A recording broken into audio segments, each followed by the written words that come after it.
deadly riots over the government's plan to avoid defaulting on its loans. Is that the unemployment keeps rising, and it has to keep rising just because you have an excess supply of goods, which is... This is all borrowed money that our and that debt is owned by banks in other countries. It's been over a while. In the form of a convenient personal loan. A filter cigarette that delivers the taste, and 45 malt liquor. Are you hot? Quite some time ago, by a section of America is sponsoring I first learned it from my grandmother. Now, my grandmother was a wonderful person. She taught me how to play the game Monopoly. She understood that the name of the game is to acquire. She would accumulate everything she could, and eventually she became the master of the board. And then she would always say the same thing to me. She'd look at me and she'd say, "One day, you'll learn to play the game." One summer, I played Monopoly almost every day, all day long. And that summer, I learned to play the game. I came to understand the only way to win is to make a total commitment to acquisition. I came to understand that money and possessions, that's the way that you keep score. And by the end of that summer, I was more ruthless than my grandmother. I was ready to bend the rules if I had to win that game. And I sat down with her to play that fall. I took everything she had. I watched her give her last dollar and quit in utter defeat. And then she had one more thing to teach me. Then she said, "Now it all goes back in the box." All those houses and hotels, all the railroads and utility companies, all that property and all that wonderful money. Now it all goes back in the box. None of it was really yours. You got all heated up about it for a while. But it was around a long time before you sat down at the board. And it will be here after you're gone. Players come and players go. Houses and cars, titles and clothes, even your body. Because the fact is that everything I clutch and consume and hoard is going to go back in the box, and I'm going to lose it all. You have to ask yourself, when you finally get the ultimate promotion, when you've made the ultimate purchase, when you buy the ultimate home, when you have stored up financial security and climbed the ladder of success to the highest rung you can possibly climb it, and the thrill wears off, and it will wear off, then what? How far do you have to walk down that road before you see where it leads? Surely you understand, it'll never be enough. So you have to ask yourself the question, what matters?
When I was a young man, growing up in New York City, I refused to pledge allegiance to the flag.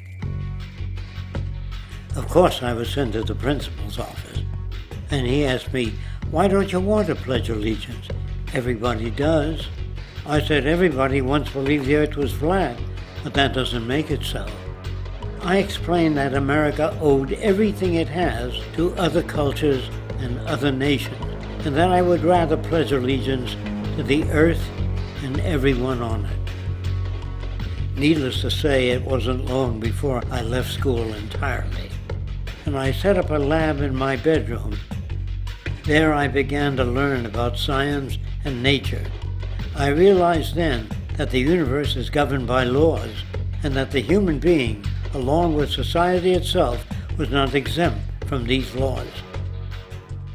Then came the crash of 1929, which began what we now call the Great Depression. I found it difficult to understand why millions were out of work, homeless, starving, while all the factories were sitting there. The resources were unchanged. It was then that I realized that the rules of the economic game were inherently invalid. Shortly after came World War II, where various nations took turns systematically destroying each other. I later calculated that all the destruction and wasted resources spent on that war could have easily provided for every human need on the planet. Since that time, I have watched humanity set the stage for its own extinction. I have watched as the precious finite resources are perpetually wasted and destroyed in the name of profit and free markets. I have watched the social values of society be reduced into a base artificiality of materialism and mindless consumption. And I have watched as the monetary powers control the political structure of supposedly free societies. I'm 94 years old now, and I'm afraid my disposition is the same as it was 75 years ago. This shit's got to go.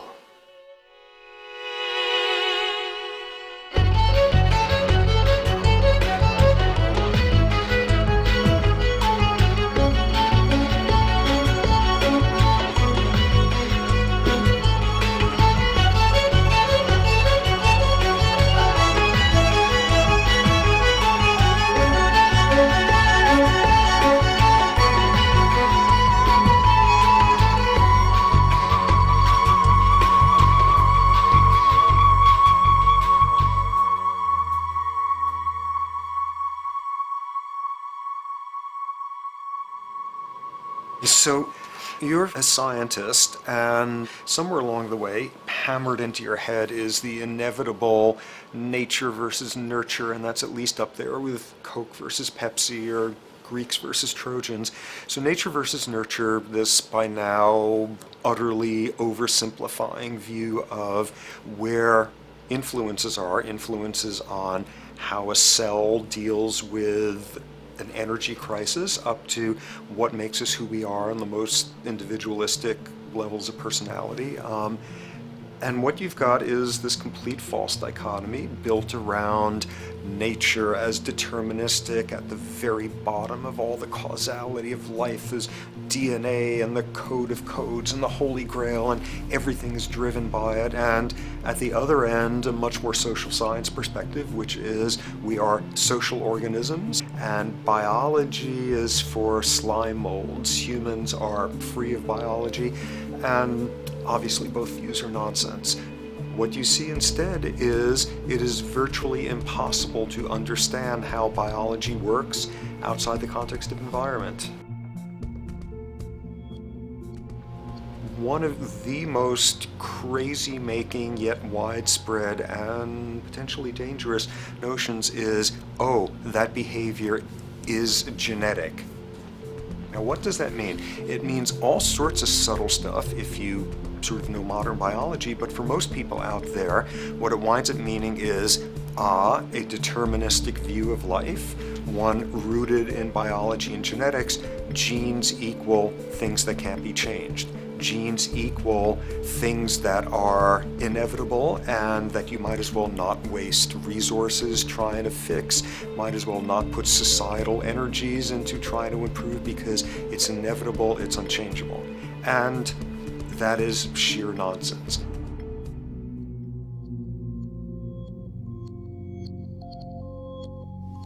It is widely thought that conditions like ADHD are genetically programmed, conditions like schizophrenia are genetically programmed. The truth is the opposite. Nothing is genetically programmed. They're very rare diseases. I mean, a small handful, extremely sparsely represented in the population, that are truly genetically determined. Most complex conditions might have a predisposition that is a genetic component, but a predisposition is not the same as a predetermination. The whole search for the source of diseases in the genome was doomed to failure before anybody even thought of it, because most diseases are not genetically predetermined. Heart disease, cancer, strokes, rheumatoid conditions, autoimmune conditions in general, mental health conditions, addictions, these are none of them genetically determined.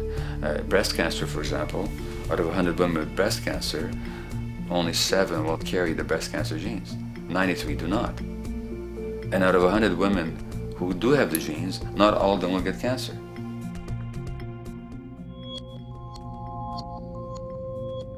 Genes are not just things that make us behave in a particular way regardless of our environment. Genes give us different ways of responding to our environment.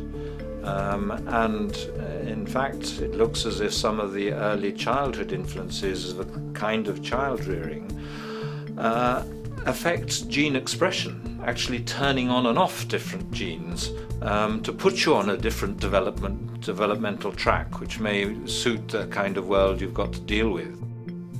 So, for example, a study done in Montreal with suicide victims looked at autopsies of the brains of these people. And it turned out that if a suicide victim, these are usually young adults, had been abused as children, the abuse actually caused a genetic change in the brain that was absent in the brains of people who had not been abused. That's an epigenetic effect. Epi means on top of, so that the epigenetic influence is what happens environmentally to either activate or deactivate certain genes. In New Zealand, there's a study that was done in a town called Dunedin, in which a few thousand individuals were studied from birth up to into their 20s. What they found was that they could identify a genetic mutation, an abnormal gene, which did have some relation to the predisposition to commit violence, but only if the individual had also been subjected to severe child abuse.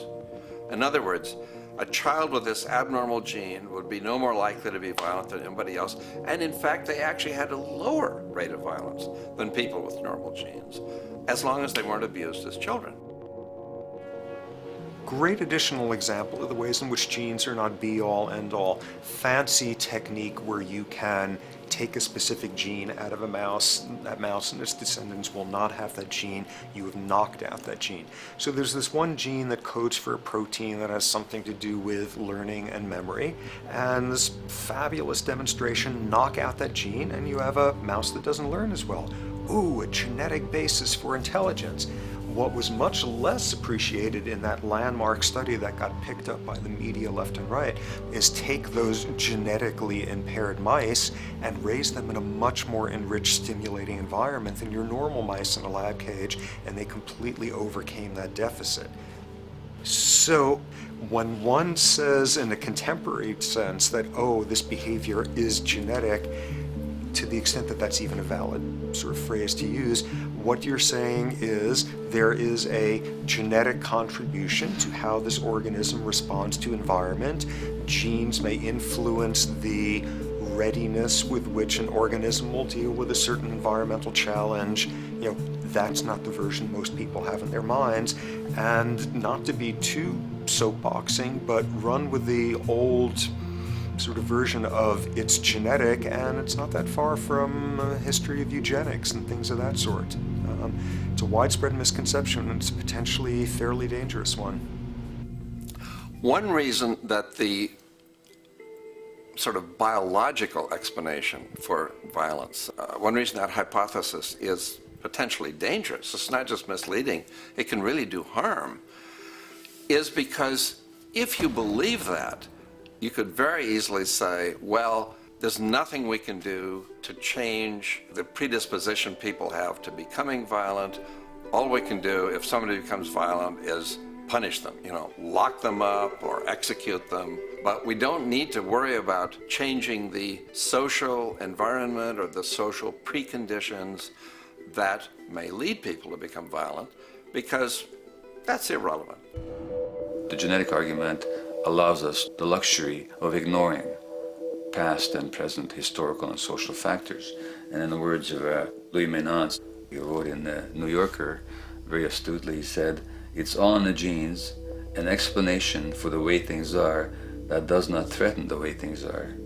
Why should someone feel unhappy or engage in antisocial behavior when that person is living in the freest and most prosperous nation on earth?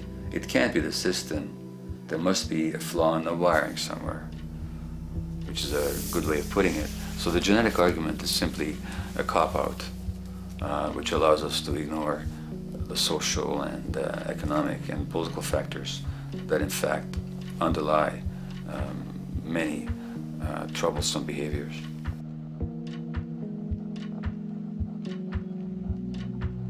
Addictions are usually considered to be a drug-related issue, but looking at it more broadly, I define addiction as any behavior that is associated with craving, with temporary relief, and with long-term negative consequences, along with an impairment of control over it, so that the person wishes to give it up or promises to do so, but can't follow through. And when you understand that, then you can see that there are many more addictions than simply those related to drugs. So there's workaholism, there's addiction to shopping, to the internet, to video games.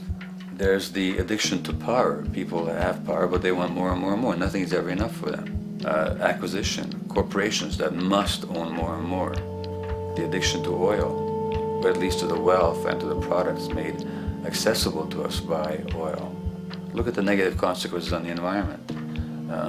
We're destroying the very earth that we inhabit for the sake of that addiction. Now, these addictions are far more devastating in their social consequences than the cocaine or heroin habits of my downtown East Side patients. Yet they're rewarded and considered to be respectable. The tobacco company executive that shows a higher profit will get a much bigger reward. He doesn't face any negative consequences legally or otherwise. In fact, he's a respected member of the board of several other corporations. But tobacco smoke-related diseases kill 5.5 million people around the world every year. In the United States, they kill 400,000 people a year. And these people are addicted to what? To profit. To such a degree are they addicted that they're actually in denial about the impact of their activities, which is typical for addicts, is denial. And that's a respectable one. It's respectable to be addicted to profit no matter what the cost. So what is acceptable and what is respectable is a highly arbitrary phenomenon in our society. And it seems like the greater the harm, the more respectable the addiction.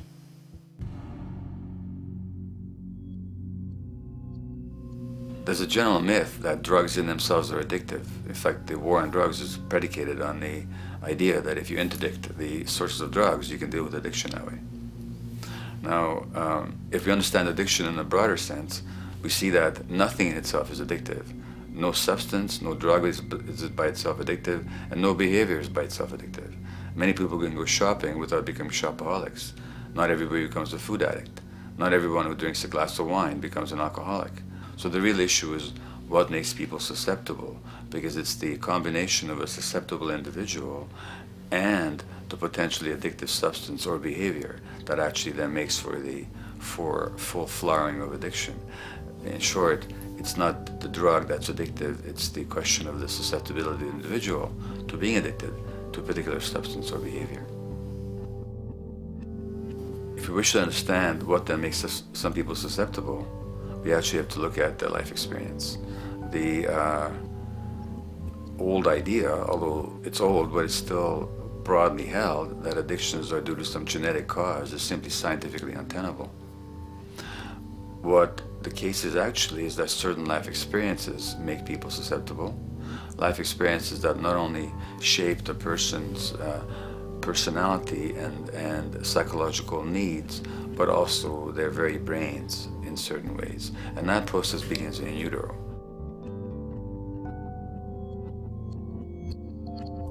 It's been shown, for example, that if you stress mothers during pregnancy, their children are more likely to have traits that predispose them to addictions. And that's because development is shaped by the psychological and social environment. So the biology of human beings is very much affected by and programmed by their life experiences beginning in utero. Environment does not begin at birth. Environment begins as soon as you have an environment. As soon as you are a fetus, you are subject to whatever information is coming through mom's circulations, hormones, levels of nutrients. Great landmark example of this, something called the Dutch hunger winter. 1944, Nazis occupying Holland. For a bunch of reasons, they decide to take all the food and divert it to Germany. For 3 months, everybody there is starving. Tens of thousands of people starve to death. What the Dutch hunger winter effect is, if you were a second or third trimester fetus during the starvation, your body learned something very unique during that time. As it turns out, second, third trimester, something that your body is going about trying to learn about the environment is, well, how menacing of a place is it out there? How plentiful? How much nutrients am I getting by way of mom's circulation?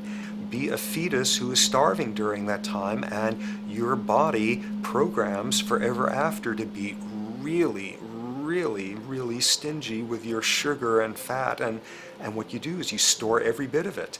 Be a Dutch hunger winter fetus, and half a century later, everything else being equal, you are more likely to have high blood pressure, obesity, or metabolic syndrome. That is environment coming in a very unexpected place. You can stress animals in a laboratory when they're pregnant, and their offspring will be more likely to use cocaine and alcohol as adults.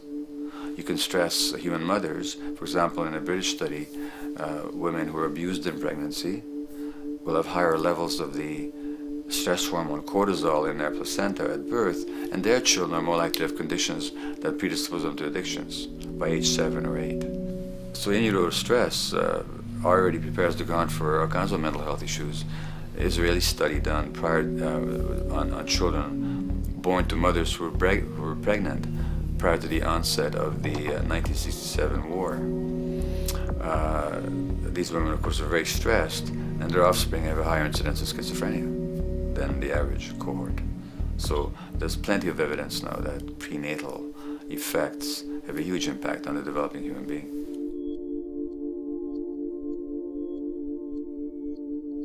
The point about human development, and specifically human brain development, is that it occurs mostly under the impact of the environment and mostly after birth. Now, if you compare us to a horse, which can run on the first day of life, we see that we are very undeveloped. We can't muster that much neurological coordination, balance, muscle strength, visual acuity until a year and a half, 2 years. And that's because the brain development that in the horse happens in the safety of the womb, in a human being has to happen after birth. And that has to do with simple evolutionary logic. As the head gets larger, which is what makes us into human beings, the burgeoning of the forebrain is what creates the human species, actually. At the same time, we walk on 2 legs, so our pelvis narrows to accommodate that. So now we have a narrower pelvis, a larger head. Bingo, we have to be born prematurely. And that means that the brain development that in other animals occurs in utero, in us, occurs after birth. And much of that under the impact of the environment.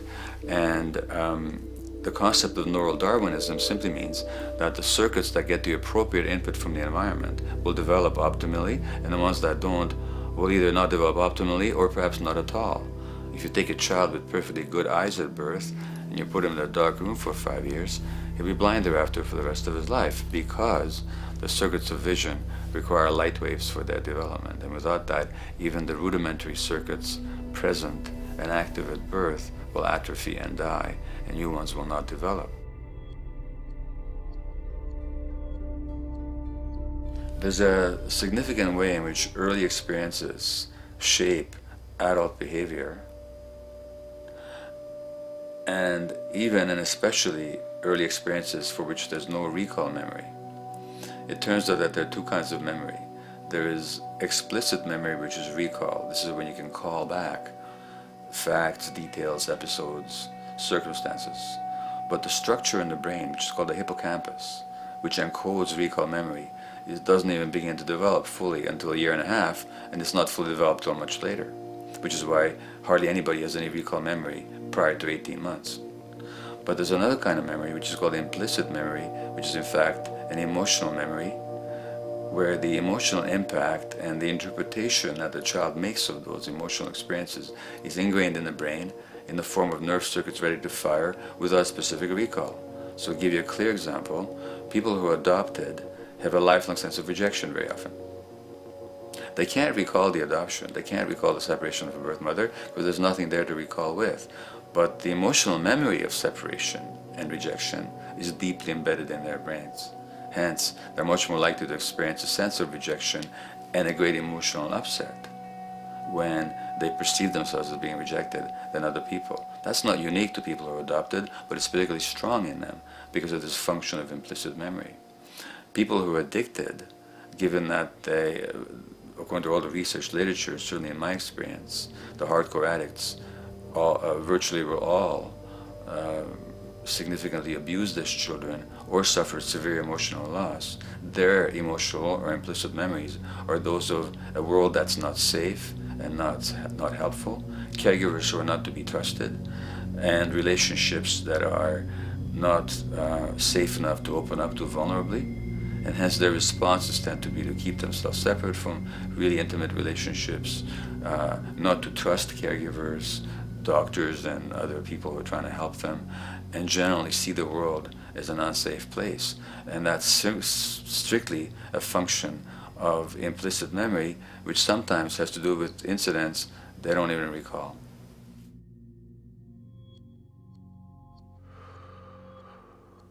Infants who are born premature are often in incubators and various types of gadgetry and machinery for weeks and perhaps months.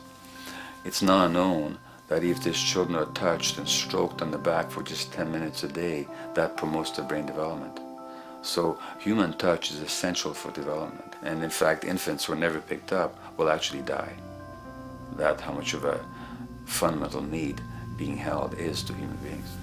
In our society, there's an unfortunate tendency to tell parents not to pick up their kids, not to hold them, not to pick up babies who are crying for fear of spoiling them, or to encourage them to sleep through the night. You don't pick them up, which is just the opposite of what the child needs.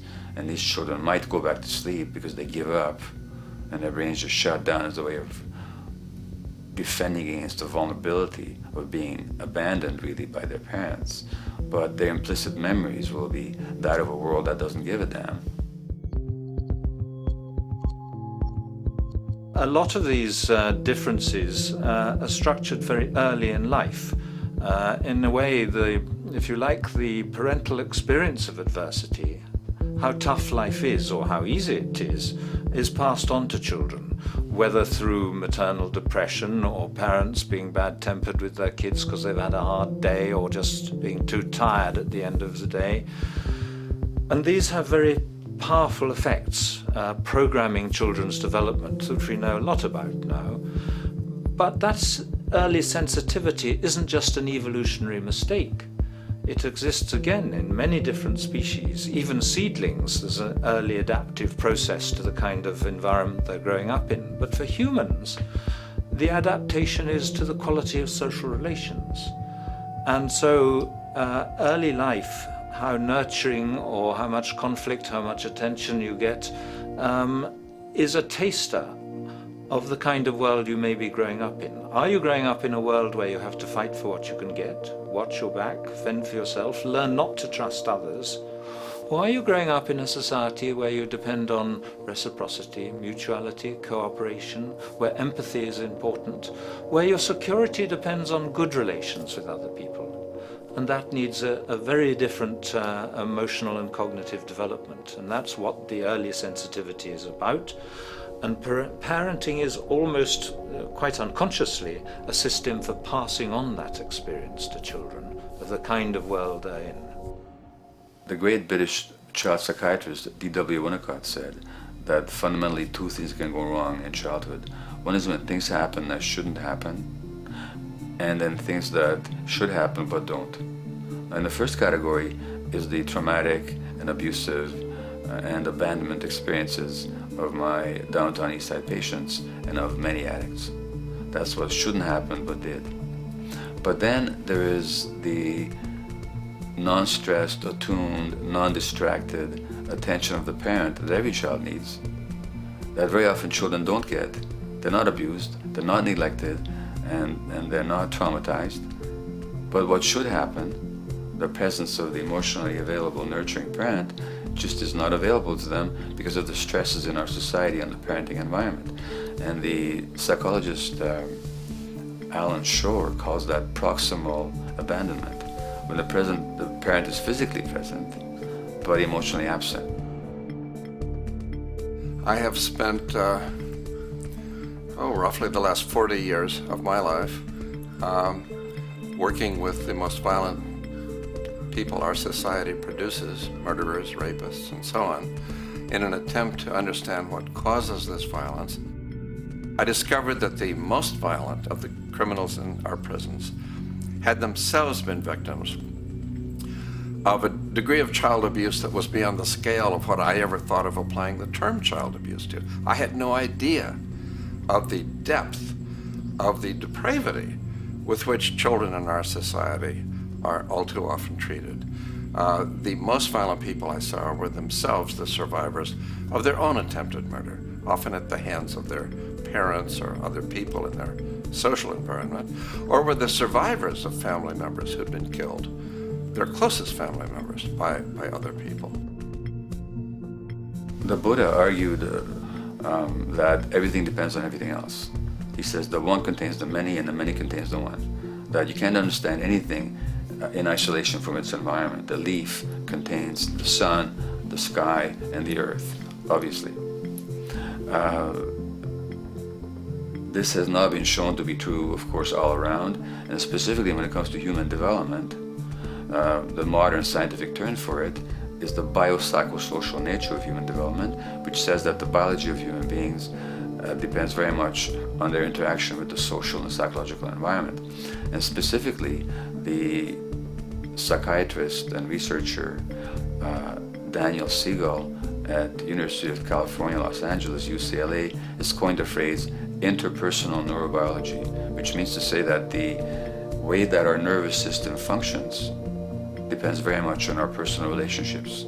In the first place with the parenting caregivers, and in the second place with other important attachment figures in our lives, and in the third place with our entire culture. So that you can't separate the neurological functioning of a human being from the environment in which he or she grew up in and continues to exist in. And this is true throughout the life cycle. It's particularly true when you're dependent and helpless and your brain is developing, but it's true even in adults and even at the end of life. Human beings have lived in almost every kind of society, from the most egalitarian, hunting and gathering societies seem to have been very egalitarian, for instance, based on food sharing, gift exchange. Small bands of people living predominantly off of foraging, but a little bit of hunting. Predominantly among people you have at the least known your entire life, if not surrounded by third cousins or closer, in a world in which there is a great deal of fluidity between different groups, in a world in which there is not a whole lot in terms of material culture. This is how humans have spent most of their hominid history. And no surprise, that makes for a very different world. One of the things you get as a result of that is far less violence. Organized group violence is not something that occurred at that time of human history, and that seems quite clear. So So where did we go wrong? Violence is not universal. It's not symmetrically distributed throughout the human race. There is a huge variation in the amount of violence in different societies. There are some societies that have virtually no violence. There are others that destroy themselves. Some of the Anabaptist religious groups that are complete strict pacifists, like the Amish, the Mennonites, the Hutterites. Among some of these groups, the Hutterites, there are no recorded cases of homicide. During our major wars, like World War II, where people were being drafted, they would refuse to serve in the military. They would go to prison rather than serve in the military. In the kibbutzim in Israel, the level of violence is so low that the criminal courts there will often send violent offenders, people who have committed crimes, to live on the kibbutzim in order to learn how to live a nonviolent life, because that's the way people live there. So we are amply shaped by society.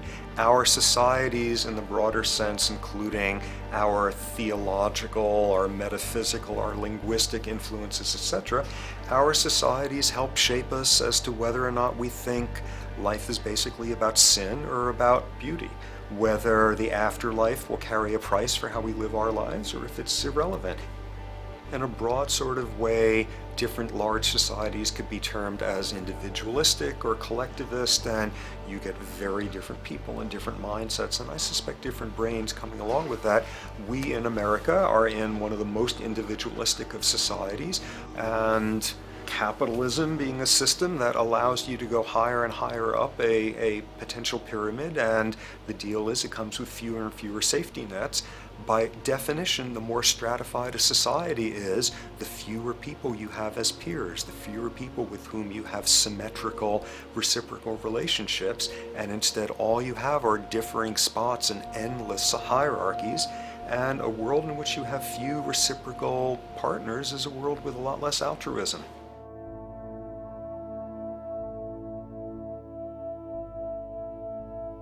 Alright, so this brings us to a total impossible juncture, which is to try to make sense in perspective of science as to what the nature is of human nature. You know, on a certain level, the nature of our nature is not to be particularly constrained by our nature. We come up with more social variability than any species out there, more systems of belief, of styles of family structures, of ways of raising children. The capacity for variety that we have is extraordinary. In a society which is predicated on competition and really very often the ruthless exploitation of one human being by another, the profiteering of other people's problems, and very often the creation of problems for the purpose of profiteering, the ruling ideology will very often justify that behavior by appeals to some fundamental and unalterable human nature. So the myth in our society is that people are competitive by nature, and that they're individualistic, and that they're selfish. The real reality is quite the opposite. We have certain human needs. The only way that you can talk about human nature concretely is by recognizing that there's certain human needs. We have a human need for companionship and for close contact, to be loved, to be attached to be accepted, to be seen, to be received for who we are. If those needs are met, we develop into people who are compassionate and cooperative and who have empathy for other people. So the opposite that we often see in our society is in fact the distortion of human nature, precisely because so few people have their needs met. So yes, you can talk about a human nature, but only in a sense of basic human needs that are instinctively evoked, or I should say certain human needs that lead to certain traits if they are met, and a different set of traits if they're denied. So, when we recognize the fact that the human organism, which has a great deal of adaptive flexibility, allowing us to survive in many different conditions, is also rigidly programmed for certain environmental requirements or human needs, a social imperative begins to emerge. Just as our bodies require physical nutrients, the human brain demands positive forms of environmental stimulus at all stages of development, while also needing to be protected from other negative forms of stimulus. And if things that should happen do not, or if things that shouldn't happen do, it is now apparent that the door can be opened for not only a cascade of mental and physical diseases, but many detrimental human behaviors as well. So as we turn our perspective now outward and take account for the state of affairs today, we must ask the question, is the condition we have created in the modern world actually supporting our health? Is the bedrock of our socioeconomic system acting as a positive force for human and social development and progress? Or is the foundational gravitation of our society actually going against the core evolutionary requirements needed to create and maintain our personal and social well-being?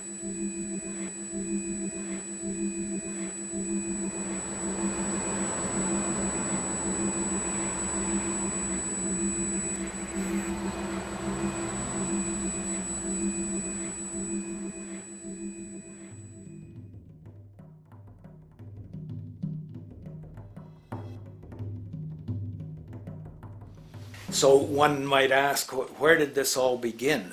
What we have today, really a world in a state of cumulative collapse. You get it started with John Locke. And John Locke introduces property, and he has three provisos for just private right and property. And the three provisos are that there must be enough left over for others, and that you must not let it spoil, and that you, most of all, must mix your labor with it. It seems justified. You mix your labor with the world, then you're entitled to the product, and as long as there's enough left over for others, and as long as it doesn't spoil, you don't allow anything to go to waste, that's okay. Well, he spends a long time of his famous treatise of government, and it's since been the canonical text for economic and political and legal understanding. Is still a classic text of study.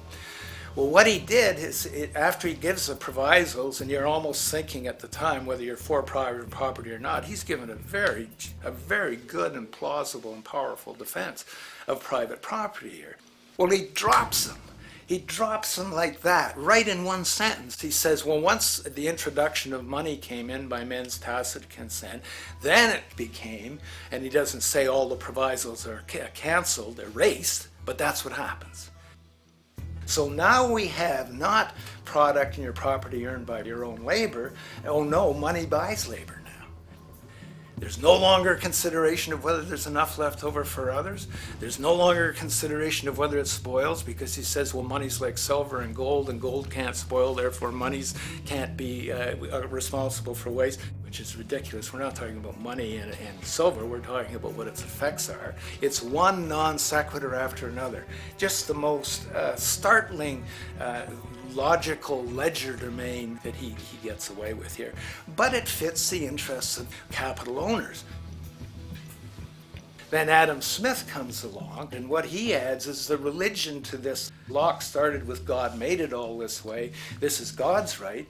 And now we get also with Smith coming along and says it's not only God's, I mean, he's not saying this, but this is what's happening philosophically in principle.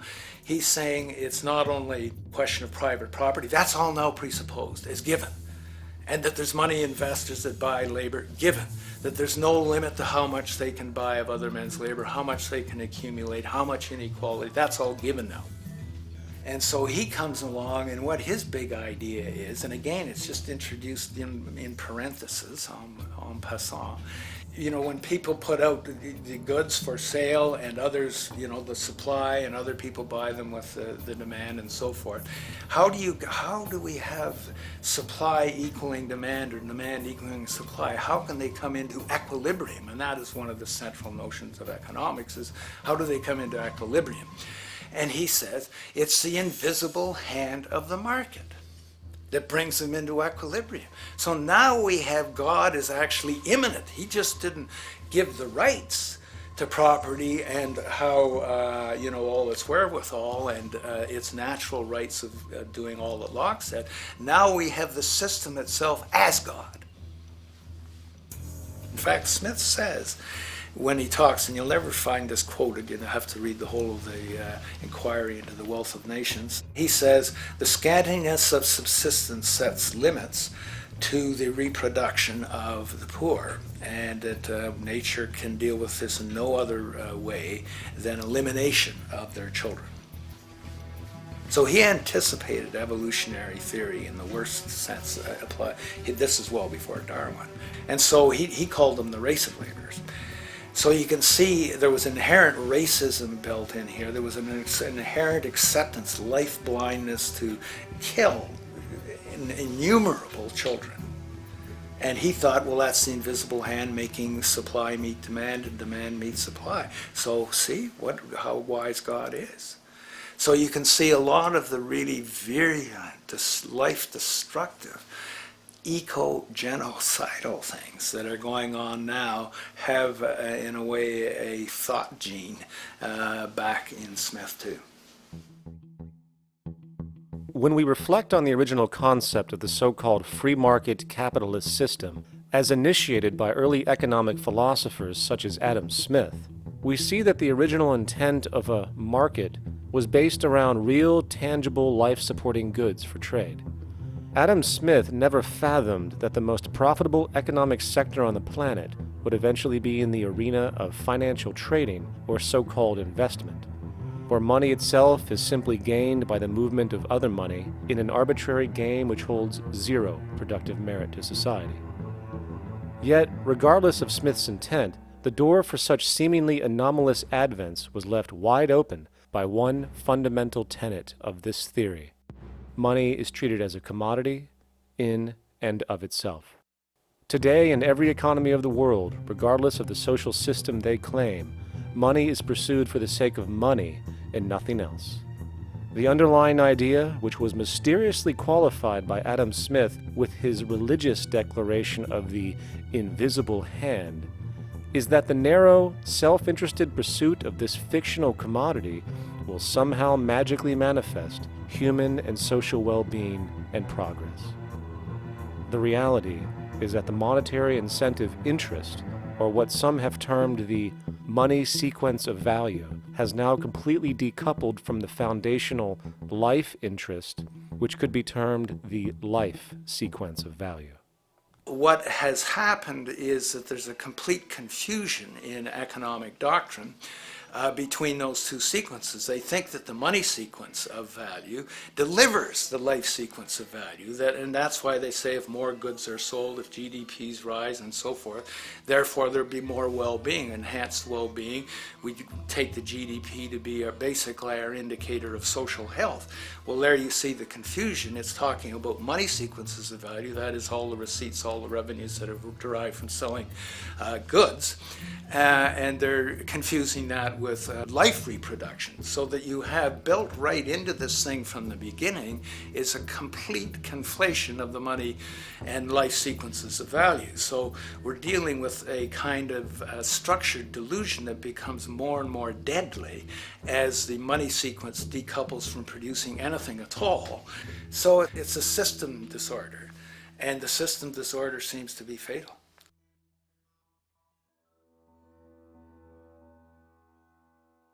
In society today, you seldom hear anyone speak of the progress of their country or society in terms of their physical well-being, state of happiness, trust, or social stability. Rather, the measures are presented to us through economic abstractions. We have the gross domestic product, the consumer price index, the value of the stock market, rates of inflation, and so on. But does this tell us anything of real value as to the quality of people's lives? No, all these measures have to do with the money sequence itself and nothing more. For example, the gross domestic product of a country is a measure of the value of goods and services sold.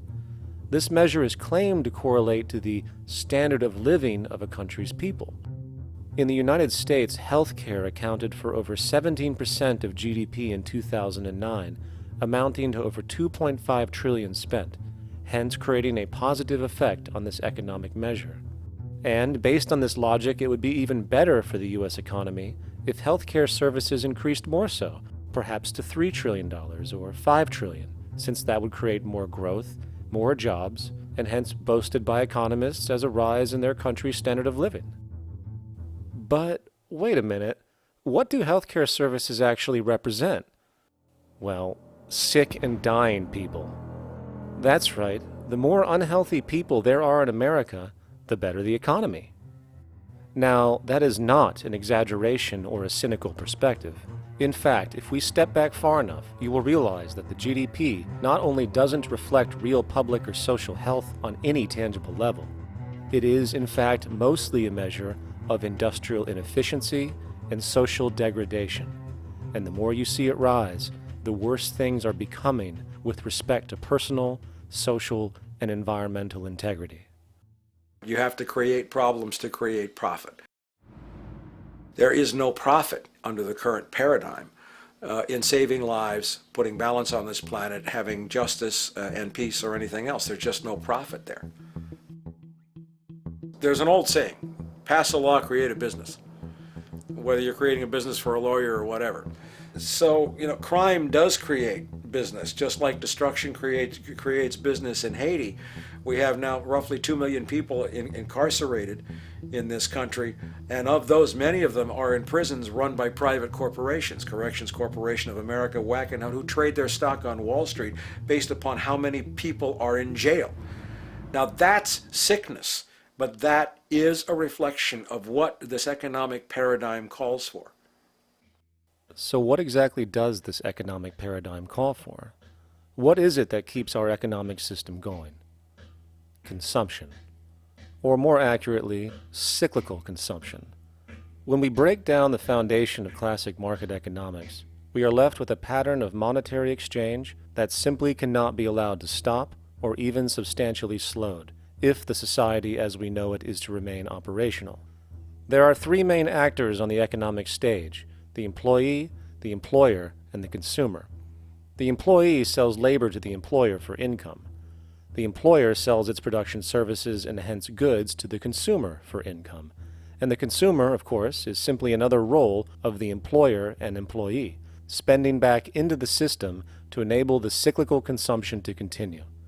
In other words, the global market system is based on the assumption that there will always be enough product demand in society to move enough money around at a rate which can keep the consumption process going. And the faster the rate of consumption, the more so-called economic growth is assumed, and so the machine goes. But hold on, I thought an economy was meant to, economize? Doesn't the very term have to do with preservation and efficiency and a reduction of waste? So how does our system, which demands consumption and the more the better, efficiently preserve or economize at all? Well, it doesn't. The intent of the market system is, in fact, the exact opposite of what a real economy is supposed to do, which is efficiently and conservatively orient the materials for production and distribution of life-supporting goods. We live on a finite planet with finite resources, where, for example, the oil we utilize took millions of years to develop, where the minerals we use took billions of years to develop. So, having a system that deliberately promotes the acceleration of consumption for the sake of so-called economic growth is pure ecocidal insanity.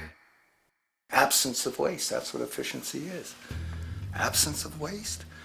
This system is more wasteful than all the other existing systems in the history of the planet. Every level of life organization and life system is in a state of crisis and challenge and decay or collapse. No peer-reviewed journal in the last 30 years will tell you anything different. That is that every life system is in decline, as well as social programs, as well as our water access. Try to name any means of life that isn't threatened and in danger. You can't. There really isn't one, and that's very, very despairing.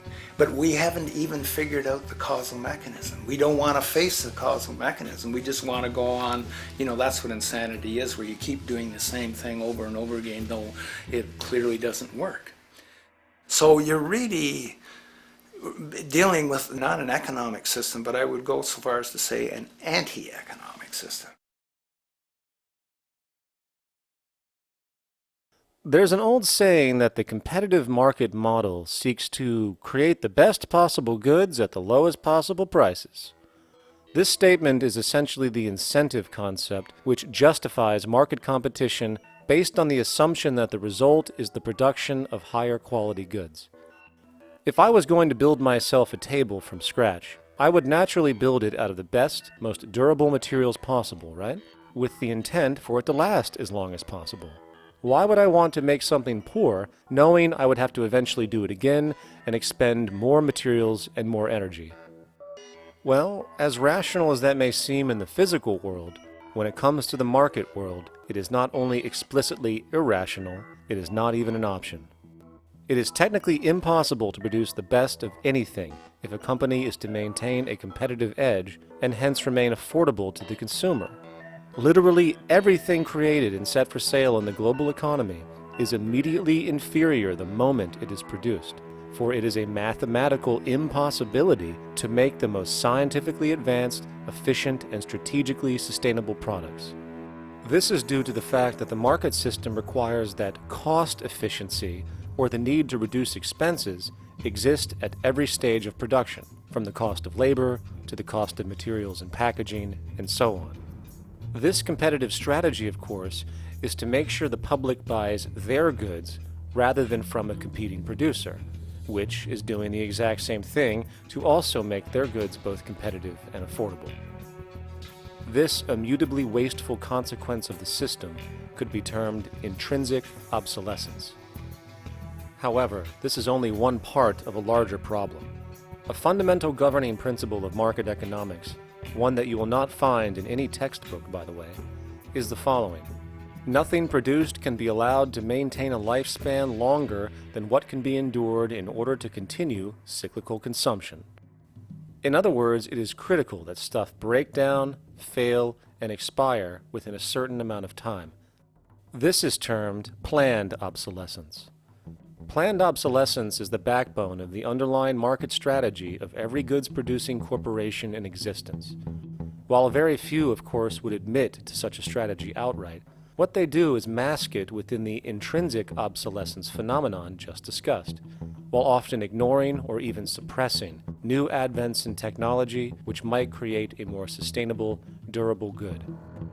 So, if it wasn't wasteful enough that the system inherently cannot allow the most durable and efficient goods to be produced, planned obsolescence deliberately recognizes that the longer any good is in operation, the worse it is for sustaining cyclical consumption and hence the market system itself. In other words, product sustainability is actually inverse to economic growth, and hence there is a direct, reinforced incentive to make sure lifespans are short of any given good produced. And in fact, the system cannot operate any other way. One glance at the sea of landfills now spreading across the world show the obsolescence reality. There are now billions of cheaply made cell phones, computers, and other technology, each full of precious, difficult-to-mine materials such as gold, coltan, copper, now rotting in vast piles, usually due to the mere malfunction or obsolescence of small parts, which, in a conservative society, could likely be fixed or updated, and the life of the good extended. Unfortunately, as efficient as that may seem in our physical reality, living on a finite planet with finite resources, it is explicitly inefficient with respect to the market. To put it into a phrase, efficiency, sustainability, and preservation are the enemies of our economic system. Likewise, just as physical goods need to be constantly produced and reproduced, regardless of their environmental impact, the service industry operates with an equal rationale.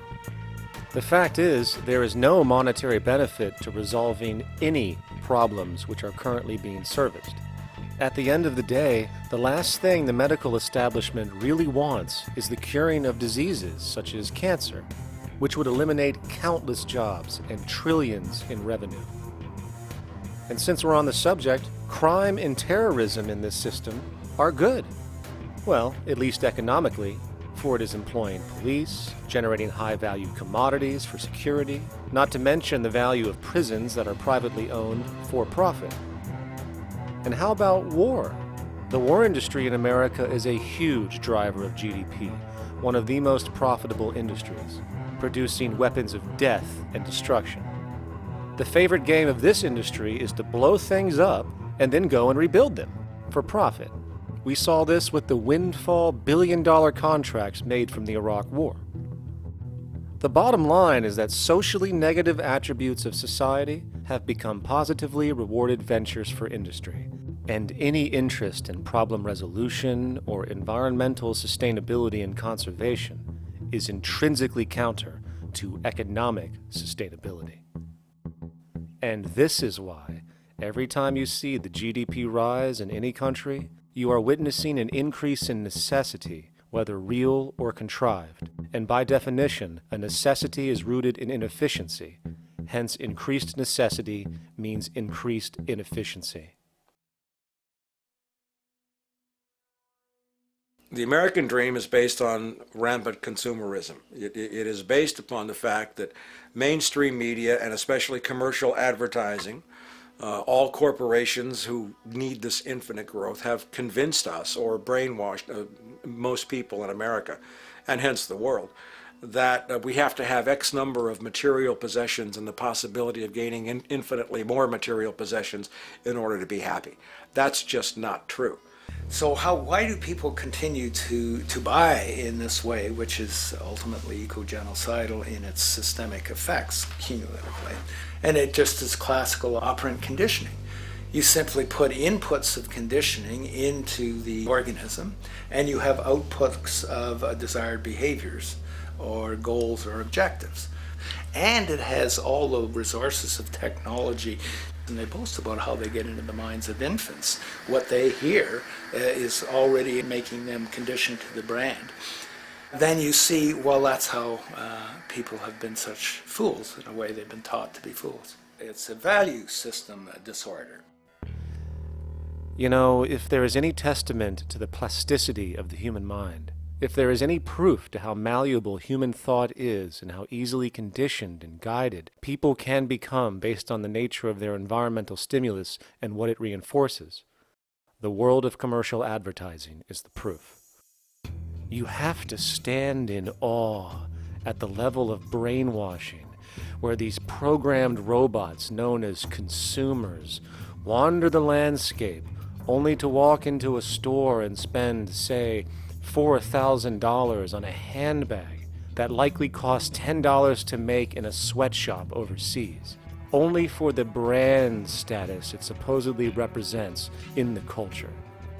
Or perhaps the ancient communal traditions which increase trust and cohesiveness in society, which have now been hijacked by acquisitive, materialistic values, where now annually we exchange useless crap a few times a year. And we might wonder why so many today have a compulsion to shopping and acquisition, when it is clear that they have been conditioned from childhood to expect material goods as a sign of their status with friends and family. The fact is, the foundation of any society are the values that support its operation, and our society, as it exists, can only operate if our values support the conspicuous consumption it requires to continue the market system. 75 years ago, consumption in America and much of the First World was half of what we see today per person. Today's new consumer culture has been manufactured and imposed due to the very real need for higher and higher levels of consumption. And this is why most corporations now spend more money on advertising than the actual process of product creation itself. They work diligently to create a false need for you to fill, and it happens to work.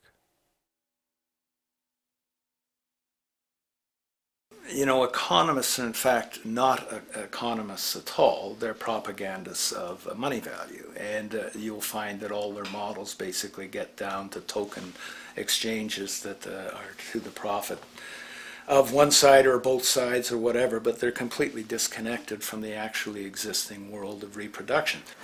In Ohio, an old man failed to pay his electric bill. You may be familiar with the case. And the electric company turned off the electricity and he died.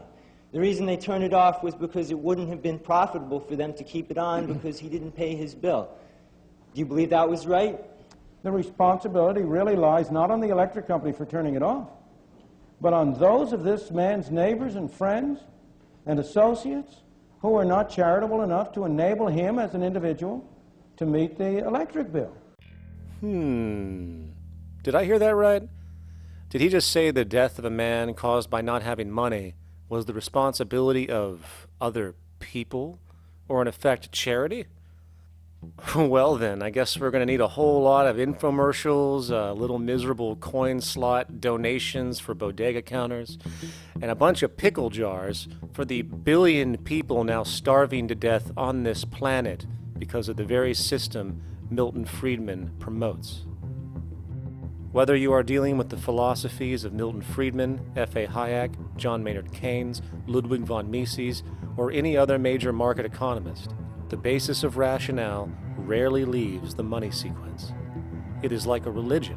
Consumption analysis, stabilization policies, deficit spending, aggregate demand.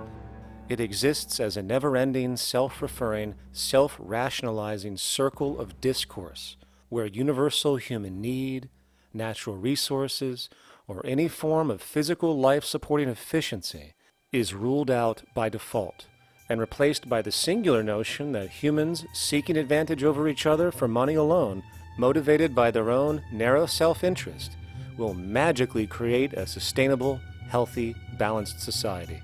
There is no life coordinate in this whole theory, this whole doctrine. What are they doing? What are they doing? What they're doing is tracking money sequences. That's all it is tracking money sequences, presupposing everything that matters. One, that there's no life coordinates. Wow, no life coordinates. Two, that all the agents are self-maximizing preference seekers. That is, they think of nothing other than themselves and what they can get most for themselves. That's the notion, that's the ruling notion of rationality. Self-maximizing choice. And the only thing that they're interested in self-maximizing is money or commodities. Well, where does social relations come in? It doesn't, except in the exchange to self-maximize. Where do our natural resources come in? They don't, except to exploit. Where does the family come in as being able to survive? It doesn't. They have to have money in order to purchase any good.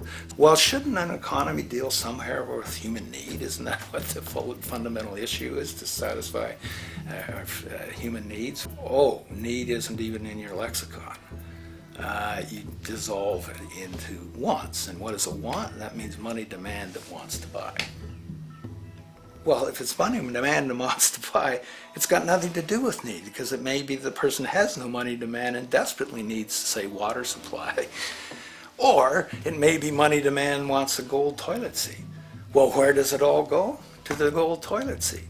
And you call this economics? Like, it's really, when one thinks of it, it's got to be the most bizarre delusion in the history of human thought. Now, so far we have focused on the market system, but this system is actually only one half of the global economic paradigm. The other half is the monetary system. While the market system deals with the interaction of people gaming for profit across the spectrum of labor, production, and distribution, the monetary system is an underlying set of policies set by financial institutions which create conditions for the market system, among other things. It includes terms we often hear, such as interest rates, loans, debt, the money supply, inflation, etc. And while you might want to pull your hair out listening to the gibberish coming from the monetary economists, modest preemptive actions can obviate the need of more drastic actions at a later date. The nature and effect of this system is actually quite simple. Our economy has, or the global economy, has three basic things that govern it. One is fractional reserve banking, banks printing money out of nothing. It's also based upon compound interest. When you borrow money, you have to pay back more than you borrowed, which means that you, in effect, create money out of thin air, again, which has to be serviced by creating still more money. We live in an infinite growth paradigm. The economic paradigm we live in now is a Ponzi scheme. Nothing grows forever. It's not possible. As a great psychologist James Hillman wrote, the only thing that grows in a human body after a certain age is cancer. It's not just the amount of money that has to keep growing, it's the amount of consumers. Consumers to borrow money at interest to generate more money, and obviously that's not possible on a finite planet. People are basically vehicles to just create money, which must create more money to keep the whole thing from falling apart, which is what's happening right now. There are really only two things anyone needs to know about the monetary system. 1. All money is created out of debt. Money is monetized debt, whether it materialized from treasury bonds, home loan contracts, or credit cards.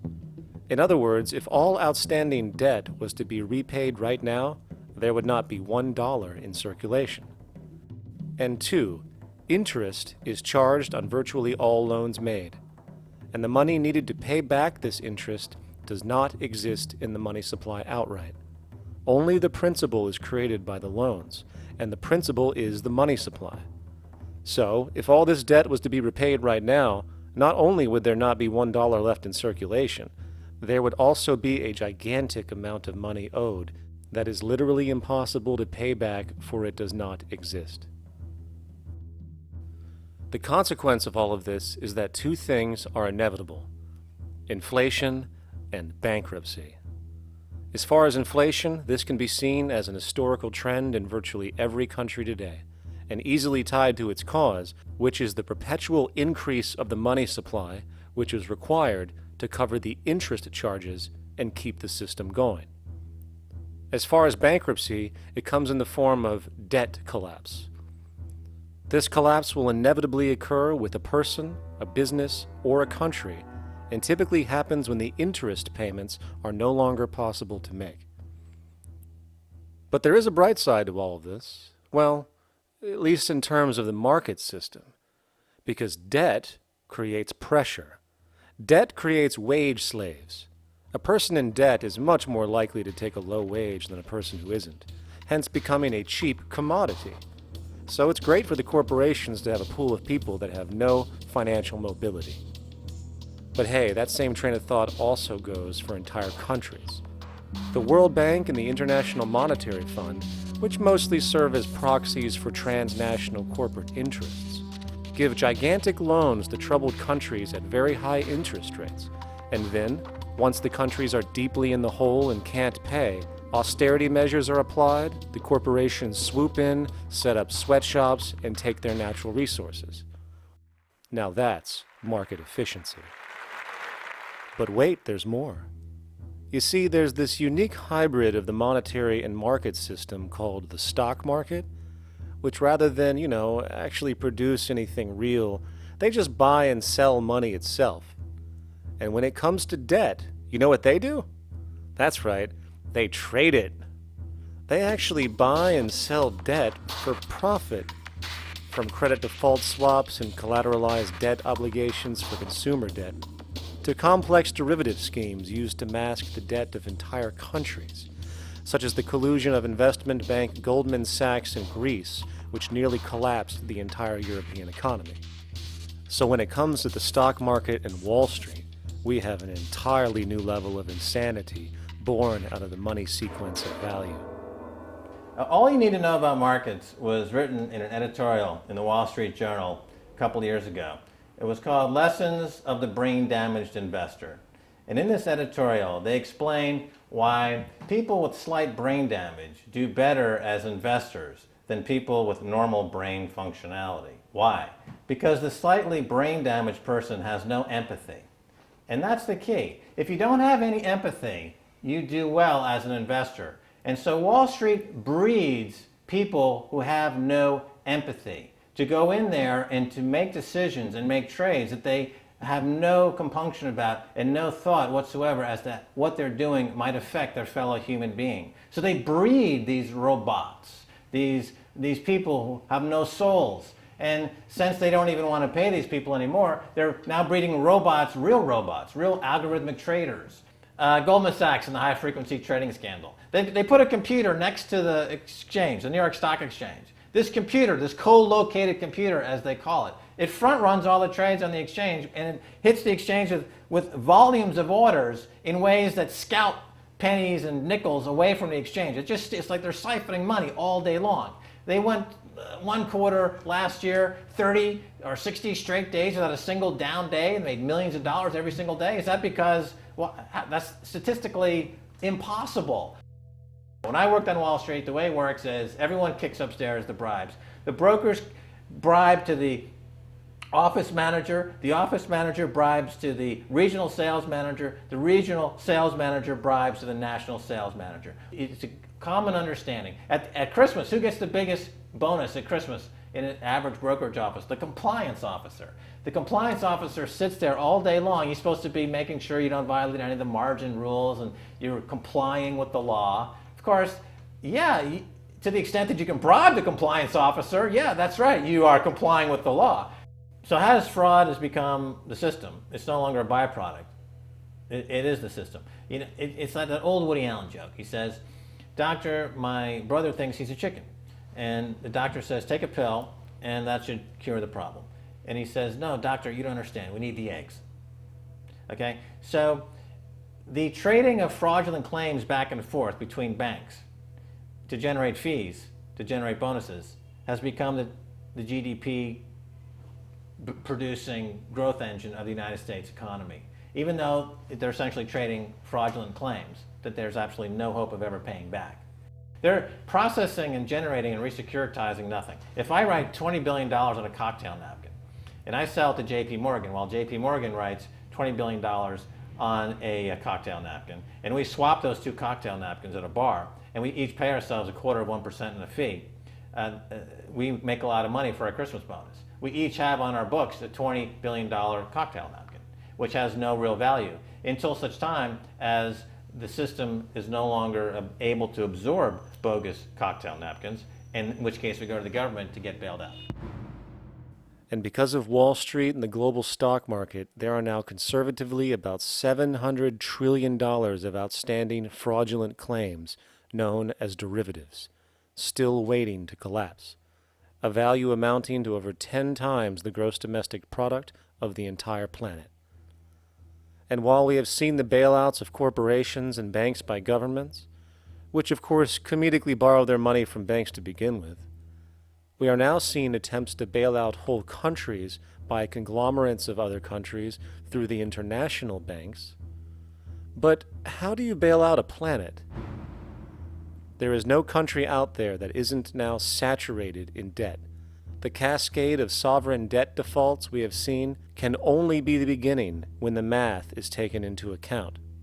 It has been estimated in the United States alone that income tax would need to be raised to 65% per person just to cover the interest in the near future.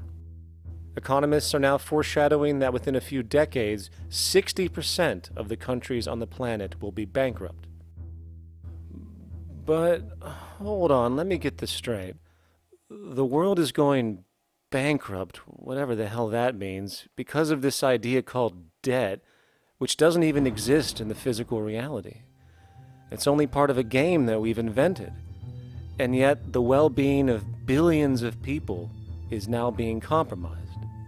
Extreme layoffs, tent cities, accelerating poverty, austerity measures imposed, schools shutting down, child hunger, and other levels of familial deprivation, all because of this elaborate fiction. What are we, fucking stupid? Hey, Mars, my man. Help a brother out, huh? Grow up, kid.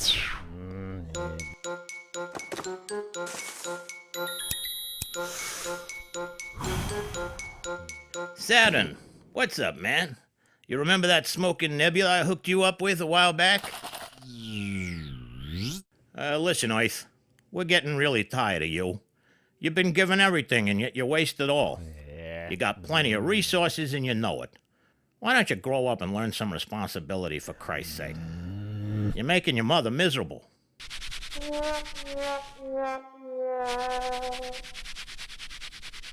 You're on your own, pal. Yeah, whatever.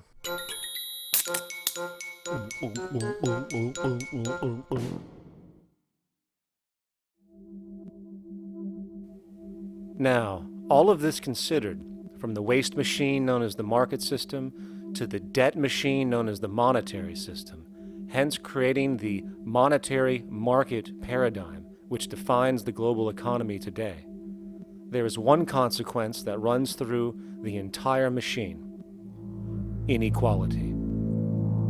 Whether it is the market system which creates a natural gravitation towards monopoly and power consolidation, while also generating pockets of wealthy industries that tower over others regardless of utility, such as the fact that top hedge fund managers on Wall Street now take home over $300 million a year for contributing literally nothing, while a scientist looking for a cure for a disease trying to help humanity might make $60,000 a year if they're lucky. Or whether it is the monetary system, which has class division built right into its structure. For example, if I have $1 million to spare and I put it into a CD at 4% interest, I will make $40,000 a year. No social contribution, no nothing. However, if I'm a lower class person and have to take loans to buy my car or home, I am paying in interest, which, in abstraction, is going to pay that millionaire with the 4% CD. This stealing from the poor to pay the rich is a foundational, built-in aspect of the monetary system, and it could be labeled structural classism. Of course, historically, social stratification has always been deemed unfair, but obviously accepted overall as now 1% of the population owns 40% of the planet's wealth. But, material fairness aside, there is something else going on underneath the surface of inequality, causing an incredible deterioration in public health as a whole. Well, I think people are often puzzled by the contrast between the material success of our societies, unprecedented levels of wealth, and the many social failings. I mean, you know, if you look at the rates of drug abuse or violence or self-harm amongst kids or mental illness, there's clearly something going deeply wrong with our societies. What the data that I've been describing does is simply shows that intuition that people have had for hundreds of years, that inequality is divisive and socially corrosive, that intuition is truer than I think we ever imagined. There are very powerful psychological and social effects of inequality, more to do, I suppose, with feelings of superiority and inferiority, that kind of division, and maybe going with the sort of respect, disrespect, people feeling looked down on at the bottom, which, by the way, is why violence is more common in more unequal societies. It's the trigger to violence is so often people feeling looked down on and disrespected. If there is one principle I can emphasize that is the most important principle underlying the prevention of violence, it would be equality. The single most significant factor that affects the rate of violence is the degree of equality versus the degree of inequality in that society. So what one's looking at is a sort of general social dysfunction. It's not just one or two things that go wrong as inequality increases. It seems to be everything, whether we're talking about crime or health or mental illness or whatever. One of the really disturbing findings out in public health there is never ever make the mistake of being poor or being born poor. Your health pays for it in endless sorts of ways, something known as the health socioeconomic gradient. As you move down from the highest strata in society in terms of socioeconomic status, every step down, health gets worse for umpteen different diseases. Life expectancy gets worse, infant mortality rate, everything you could look at. So a huge issue has been, why is it that this gradient exists? Totally simple, obvious answer, which is if you are chronically sick, you're not going to be very productive, so health causes drive socioeconomic differences. not that in the slightest. On the very simple level that you could look at socioeconomic status of a 10-year-old, and that's going to predict something about their health decades later. So that's the direction of causality. Next one, what's it about? Oh, it's perfectly obvious. Poor people can't afford to go to the doctor. It's healthcare access. It's got nothing to do with that, because you see these same gradients in countries with universal healthcare, socialized medicine. Okay, next simple explanation. Oh, on the average, the poorer you are, the more likely you are to smoke, to drink, to all sorts of lifestyle risk factor stuff. Yeah, those contribute, but careful studies have shown that explains maybe about a third of the variability. So what's left? And what's left is having a ton to do with the stress of poverty. So the poorer you are, starting off being, the person who's $1 income behind Bill Gates, the poorer you are in this country, on the average, the worse your health is. This tells us something really important. The health connection with poverty, it's not about being poor, it's about feeling poor. Increasingly, we recognize that chronic stress is an important influence on health, but the most important sources of stress are the quality of social relations. And if there is anything that lowers the quality of social relations, it is the socioeconomic stratification of society. What science has now shown is that regardless of material wealth, the stress of simply living in a stratified society leads to a vast spectrum of public health problems. And the greater the inequality, the worse they become. Life expectancy, longer in more equal countries. Drug abuse, less in more equal countries. Mental illness, less in more equal countries. Social capital, meaning the ability of people to trust each other, naturally greater in more equal countries. Educational scores, higher in more equal countries. Homicide rates, less in more equal countries. Crime and rates of imprisonment, less in more equal countries. It goes on and on. Infant mortality, obesity, teen birth rate, less in more equal countries. And perhaps most interesting, innovation, greater in more equal countries, which challenges the age-old notion that a competitive, stratified society is somehow more creative and inventive. Moreover, a study done in the UK called the Whitehall Study confirmed that there is a social distribution of disease as you go from the top of the socioeconomic ladder to the bottom. For example, it was found that the lowest rungs of the hierarchy had a 4-fold increase of heart disease-based mortality compared to the highest rungs. And this pattern exists irrespective of access to health care. Hence, the worse a person's relative financial status, the worse their health is going to be on average. This phenomenon is rooted in what could be termed psychosocial stress, and it is at the foundation of the greatest social distortions plaguing our society today. Its cause? The monetary market system.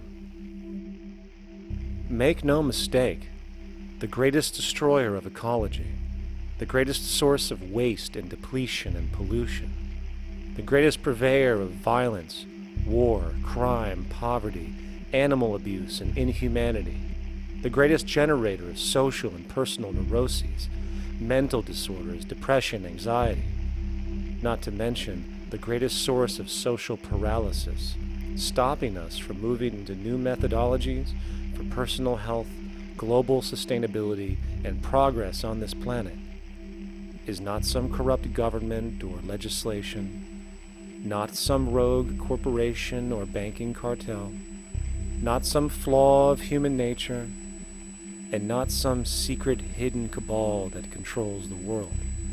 It is, in fact, the socio-economic system itself at its very foundation.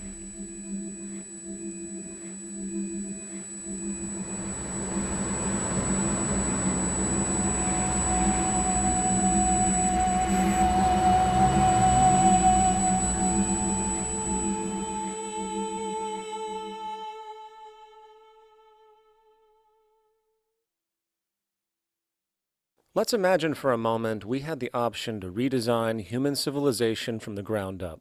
What if, hypothetically speaking, We discovered an exact replica of the planet Earth, and the only difference between this new planet and our current one is that human evolution had not occurred. It was an open palette. No countries, no cities, no pollution, no Republicans, just a pristine, open environment. So, what would we do? Well, first we need a goal, right? And it's safe to say that goal would be to survive. And not to just survive, but to do so in an optimized, healthy, prosperous way. Most people indeed desire to live, and they would prefer to do so without suffering. Therefore, the basis of this civilization needs to be as supportive and hence sustainable for human life as possible, taking into account the material needs of all the world's people while trying to remove anything that could hurt us in the long run. That goal of, say, maximum sustainability understood, the next question regards our method. What kind of approach do we take? Well, let's see. Last I checked, politics was the method of social operation on Earth. So what do the doctrines of the Republicans, liberals, conservatives, or socialists have to say about societal design? Not a damn thing. Okay, then what about religion? Surely the great creator had to have left some blueprint somewhere. No, nothing I can find. Okay then, so what's left? It appears something called science. Science is unique in that its methods demand not only that the ideas proposed be tested and replicated, but everything science comes up with is also inherently falsifiable. In other words, unlike religion and politics, science has no ego, and everything it suggests accepts the possibility of being proven wrong eventually. It holds on to nothing and evolves constantly. Well, that sounds natural enough to me. So then, based on the current state of scientific knowledge in the early 21st century, along with our goal of maximum sustainability for the human population, how do we begin the actual process of construction? Well, the first question to ask, what do we need to survive? The answer, of course, are planetary resources. Whether it is the water we drink, the energy we use, the raw materials we utilize to create tools and shelter, the planet hosts an inventory of resources, many of which are demanded for our survival. So, given that reality, it then becomes critical to figure out what we have and where it is. This means we need to conduct a survey. We simply locate and identify every physical resource on the planet we can, along with the amount available at each location, from the deposits of copper, to the most potent locations for wind farms to produce energy, to the natural freshwater springs, to an assessment of the amount of fish in the ocean, to the most prime arable land for food cultivation, etc. But since we humans are going to be consuming these resources over time, we then realize that not only do we need to locate and identify, we also need to track. We need to make sure we don't run out of any of this stuff. That would be bad. And this means not only tracking our rates of use, but the rates of earthly regeneration as well, such as how long it takes for, say, a tree to grow or a spring to replenish. This is called dynamic equilibrium. In other words, if we use up trees faster than they can be grown back, we have a serious problem, for it is unsustainable. So then, how do we track this inventory, especially when we recognize that all of this stuff is scattered everywhere?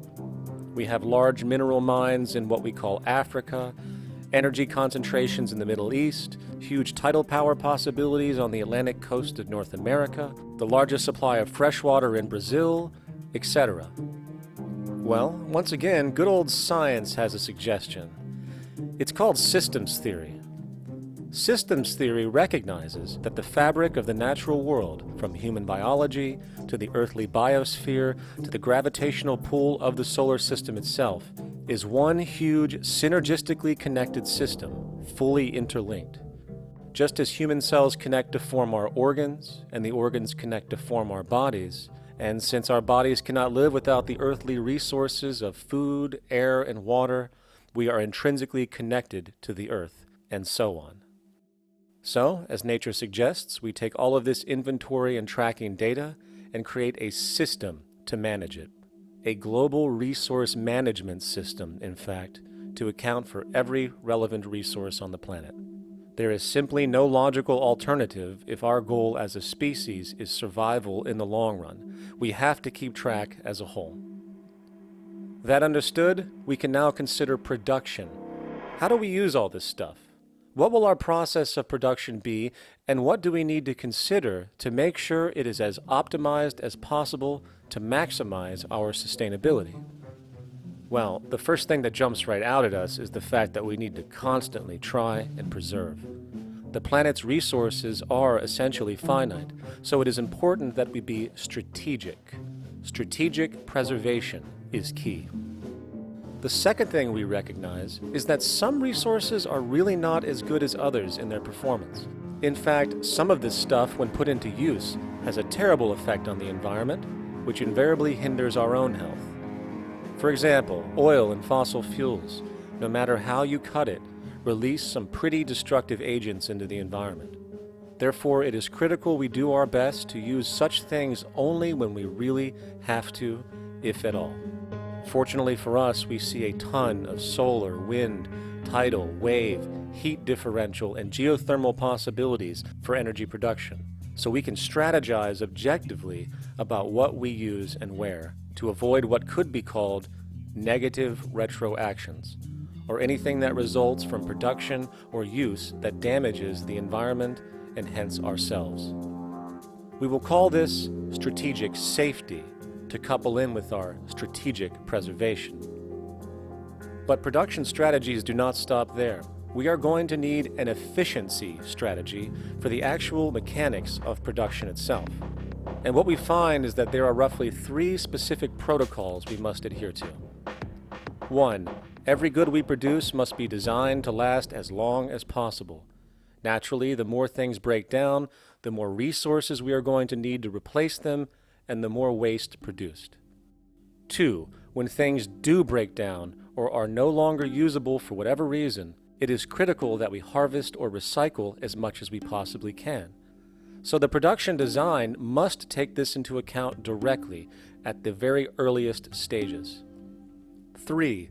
Quickly evolving technologies, such as electronics, which are subject to the fastest rates of technological obsolescence, would need to be designed to foreshadow and accommodate physical updates.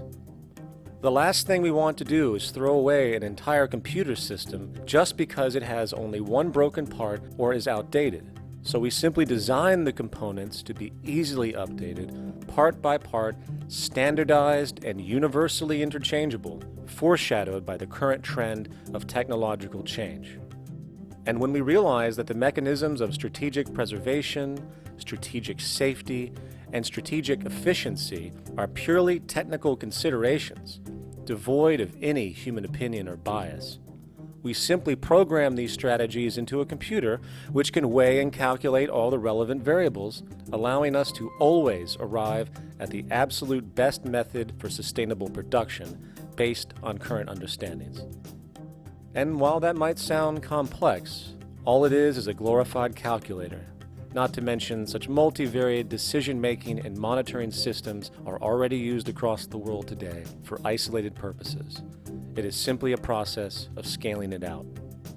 So, now we not only have our resource management system, but also a production management system, both of which are easily computer automated to maximize efficiency, preservation, and safety. The informational reality is that the human mind, or even a group of humans, cannot track what needs to be tracked. It must be done by computers, and it can be. And this brings us to the next level, distribution. What sustainability strategies make sense here? Well, since we know that the shortest distance between 2 points is a straight line, and since energy is required to power transport machines, the less transport distance, the more efficient. Producing goods in one continent and shipping them over to another only makes sense if the goods in question simply cannot be produced in the target area. Otherwise, it is nothing but wasteful. We must localize production so distribution is simple, fast, and requires the least amount of energy. We'll call this the proximity strategy, which simply means we reduce the travel of goods as much as possible, whether raw materials or finished consumer products. Of course, it might also be important to know what goods we are transporting and why, and this falls under the category of demand. And demand is simply what people need to be healthy and to have a high quality of life. The spectrum of material human needs range from core life-supporting necessities, such as food, clean water, shelter, to social and recreational goods, which allow for relaxation and personal social enjoyment, both important factors in human and social health overall. So, very simply, we take another survey. People describe their needs, demand is assessed, and production begins based on that demand. And since the level of demand of different goods will naturally fluctuate and change around different regions, we need to create a demand distribution tracking system, so to avoid overruns and shortages. Of course, this idea is old news. It is used in every major store chain today to make sure they keep up with their inventory. Only this time we are tracking on a global scale. But, wait a minute, we really can't fully understand demand if we don't account for the actual usage of the good itself. Is it logical and sustainable for every single human to, say, have one of everything made, regardless of their usage? No, that would be simply wasteful and inefficient. If a person has a need for a good, but that need is only for, say, 45 minutes a day on average, it would be much more efficient if that good was made available to them and to others when needed. Many forget that it isn't the good that they want, it is the purpose of that good. When we realize that the good itself is only as important as its utility, we see that external restriction, or what we might call today ownership, is extremely wasteful and environmentally illogical in a fundamental economic sense. So, we need to devise a strategy called strategic access. This will be the foundation of our demand distribution tracking system, which makes sure we can meet the demand of the population's needs for access of whatever they need when they need it. And as far as physically obtaining the goods, centralized and regional access centers all make sense for the most part, placed in close proximity to the population, and a person would simply come in, take the item, use it, and when finished, return it when it is no longer needed. Sort of how a library works today.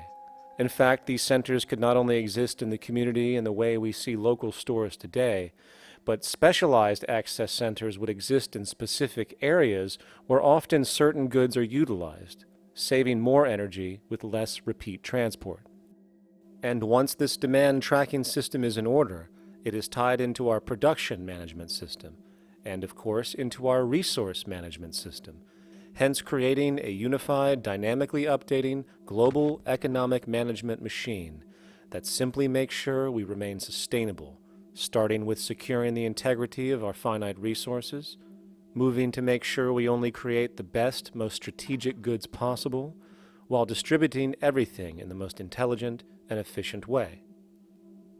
And the unique result of this preservation-based approach, which is intuitively counter to many, is that this logical, ground-up, empirical process of preservation and efficiency, which can only define true human sustainability on this planet, would likely enable something never before seen in human history. Access abundance, not just for a percentage of the global population, but the entire civilization.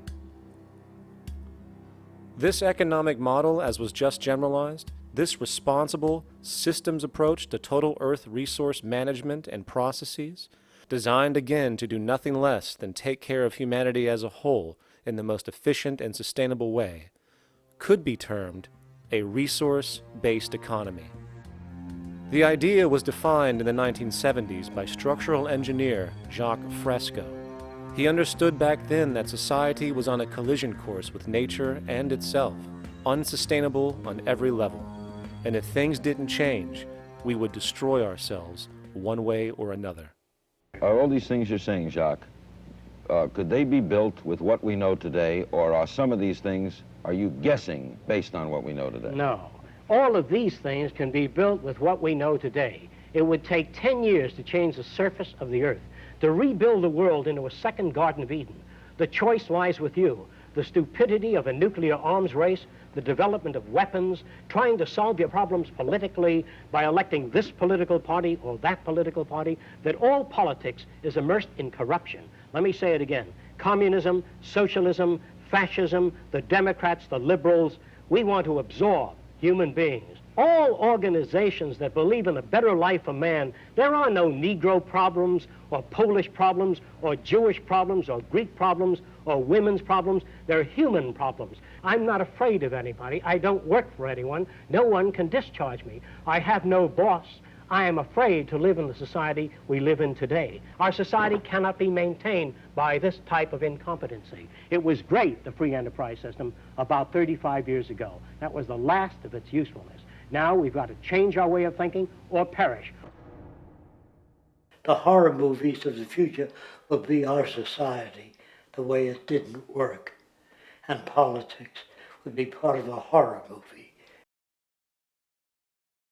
Lots of people today use the term cold science because they're analytical. And they don't even know what analytical means. Science means closer approximations of the way the world really works. So it's telling the truth, is what it is. A scientist doesn't try to get along with people. They tell them what their findings are. They have to question all things. And if some scientist comes up with an experiment that shows certain materials have certain strength, other scientists have to be able to duplicate that experiment and come up with the same results. Even if a scientist feels that an airplane wing, due to mathematics or calculations, can hold up a given amount of weight, they still pile sandbags on it to see when it breaks. And they say, you know, my calculations are right, or they're not correct. I love that system because it's free of bias and free of thinking that math can solve all the problems. You have to put your math to test also. I think that every system that can be put to test should be put to test, and that all decisions should be based upon research. A resource-based economy is simply the scientific method applied to social concern, an approach utterly absent in the world today. Society is a technical invention, and the most efficient methods of optimized human health, physical production, distribution, city infrastructure, and the like reside in the field of science and technology, not politics or monetary economics. It operates in the same systematic way as, say, an airplane, and there is no Republican or liberal way to build an airplane. Likewise, nature itself is the physical referent we use to prove our science, and it is a set system, emerging only from our increased understanding of it. In fact, it has no regard for what you subjectively think or believe to be true. Rather, it gives you an option. You can learn and fall in line with its natural laws and conduct yourself accordingly, invariably creating good health and sustainability, or you can go against the current to no avail. It doesn't matter how much you believe you can just stand up right now and walk on the wall next to you. The law of gravity will not allow it. If you do not eat, you will die. If you are not touched as an infant, you will die. As harsh as it may sound, nature is a dictatorship, and we can either listen to it and come in harmony with it, or suffer the inevitable adverse consequences. So, a resource-based economy is nothing more than a set of proven, life-supporting understandings where all decisions are based upon optimized human and environmental sustainability. It takes into account the empirical life ground, which every human being shares as a need, regardless, again, of their political or religious philosophy. There is no cultural relativism to this approach. It isn't a matter of opinion. Human needs are human needs, and having access to the necessities of life, such as clean air, nutritious food, and clean water, along with a positively reinforcing, stable, nurturing, and non-violent environment, is demanded for our mental and physical health, our evolutionary fitness, and hence the species' survival itself. A resource-based economy would be based upon available resources. You can't just bring a lot of people to an island or build a city of 50,000 people without having access to the necessities of life. So when I use the term a comprehensive systems approach, I'm talking about doing an inventory of the area first and determining what that area can supply, not just architectural approach, not just design approach, but design must be based on all of the requirements to enhance human life. And that's what I mean by an integrated way of thinking. Food, clothing, shelter, warmth, love, all those things are necessary. If you deprive people of any of them, you have a lesser human being, less capable of functioning. As previously outlined, a resource-based economy's ground-up, global, systems approach to extraction, production, and distribution is based upon a set of true economic mechanisms, or strategies, which guarantee efficiency and sustainability in every area of the economy. So, continuing this train of thought regarding logical design, what is next in our equation? Where does all this materialize? Cities. The advent of the city is a defining feature of modern civilization. Its role is to enable efficient access to the necessities of life, along with increased social support and community interaction. So how would we go about designing an ideal city? What shape should we make it? Square? Trapezoid? Well, given we're going to be moving around the thing, we might as well make it as equidistant as possible for ease, hence the circle. What should the city contain? Well, naturally we need a residential area, a goods production area, a power generation area, an agricultural area. But we also need nurturing as human beings, hence culture, nature, recreation, and education. So let's include a nice open park, an entertainment events area for cultural purposes and socializing, and educational and research facilities. And since we're working with a circle, it seems rational to place these functions in belts based on the amount of land required for each goal, along with ease of access. Very good. Now, let's get down to specifics. First, we need to consider the core infrastructure, or intestines, of the city organism. These would be the water, good, waste, and energy transport channels. Just as we have water and sewage systems under our cities today, we would extend this channeling concept to integrate waste recycling and delivery itself. No more mailmen or garbage men. It is built right in. We could even use automated pneumatic tubes and similar technologies. Same goes for transport. It needs to be integrated and strategically designed to reduce or even remove the need for wasteful, independent automobiles. Electric trams, conveyors, transveyors, and maglevs, which can take you virtually anywhere in the city, even up and down, along with connecting you to other cities as well. And of course, in the event an automobile is required, it is automated by satellite for safety and integrity. In fact, this automation technology is in working order right now. Automobile accidents kill about 1.2 million people every single year, injuring about 50 million. This is absurd and doesn't have to occur. Between efficient city design and automated driverless cars, this death toll can be virtually eliminated. Agriculture. Today, through our haphazard, cost-cutting industrial methods, using pesticides, excessive fertilizers, and other means, we have successfully destroyed much of the arable land on this planet, not to mention also extensively poisoning our bodies. In fact, industrial and agricultural chemical toxins now show up in virtually every human being tested, including infants. Fortunately, there is a glaring alternative: the soilless mediums of hydroponics and aeroponics, which also reduce nutrient and water requirements by up to 75% of our current usage.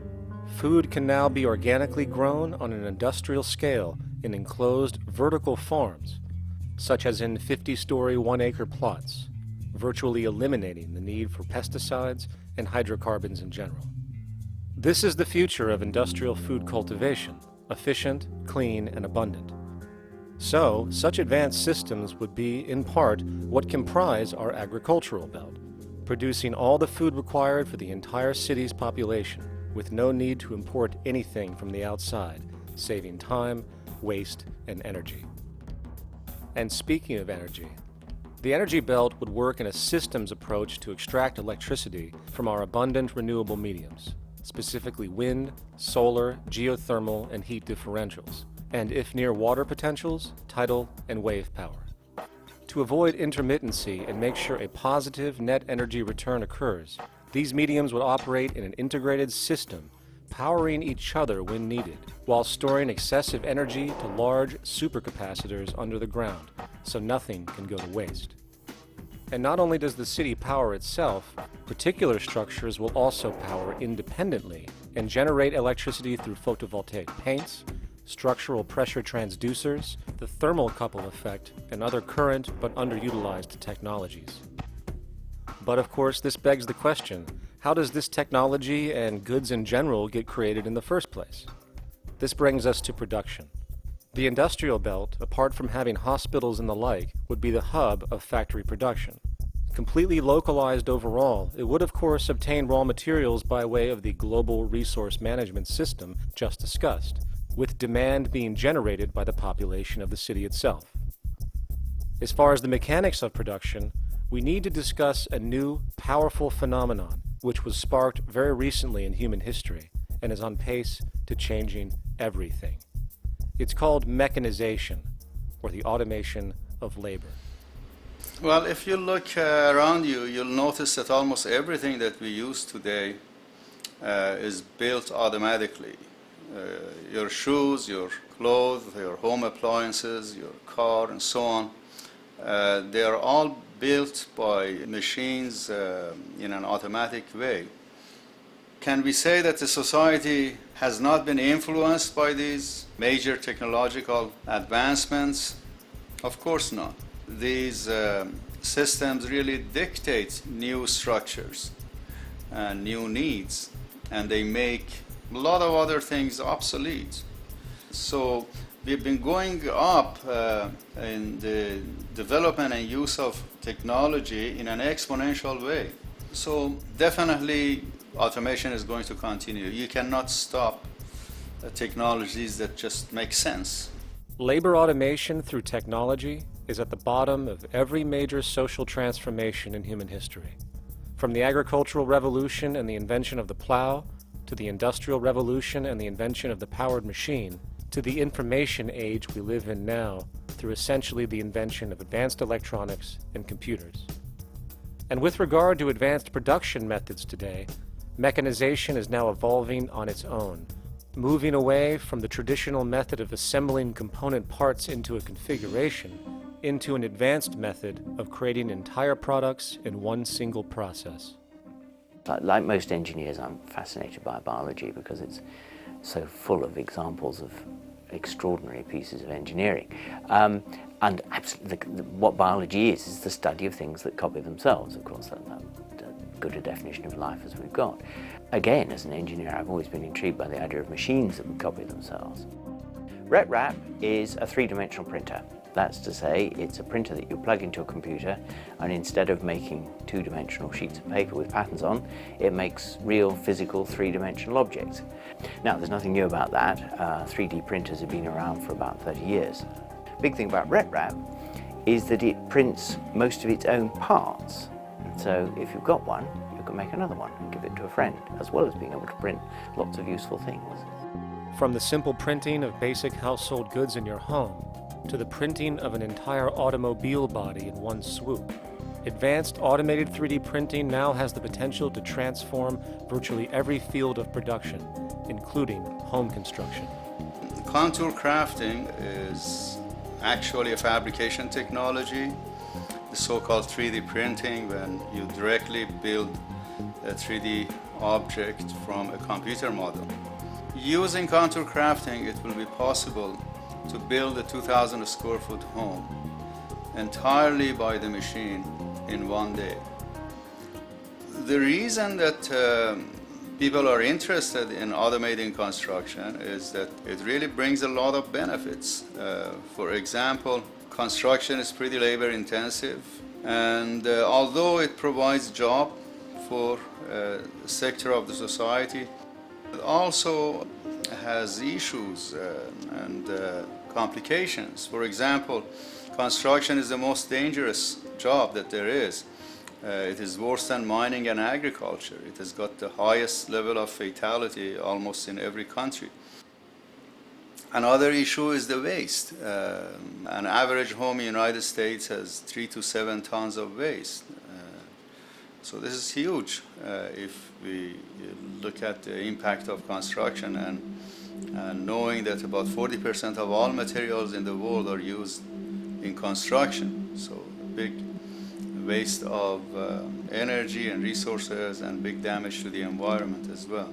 Making homes using hammers and nails and wood with the state of our technology today is really absurd and will go the way of our labor class in regards to manufacturing in the United States.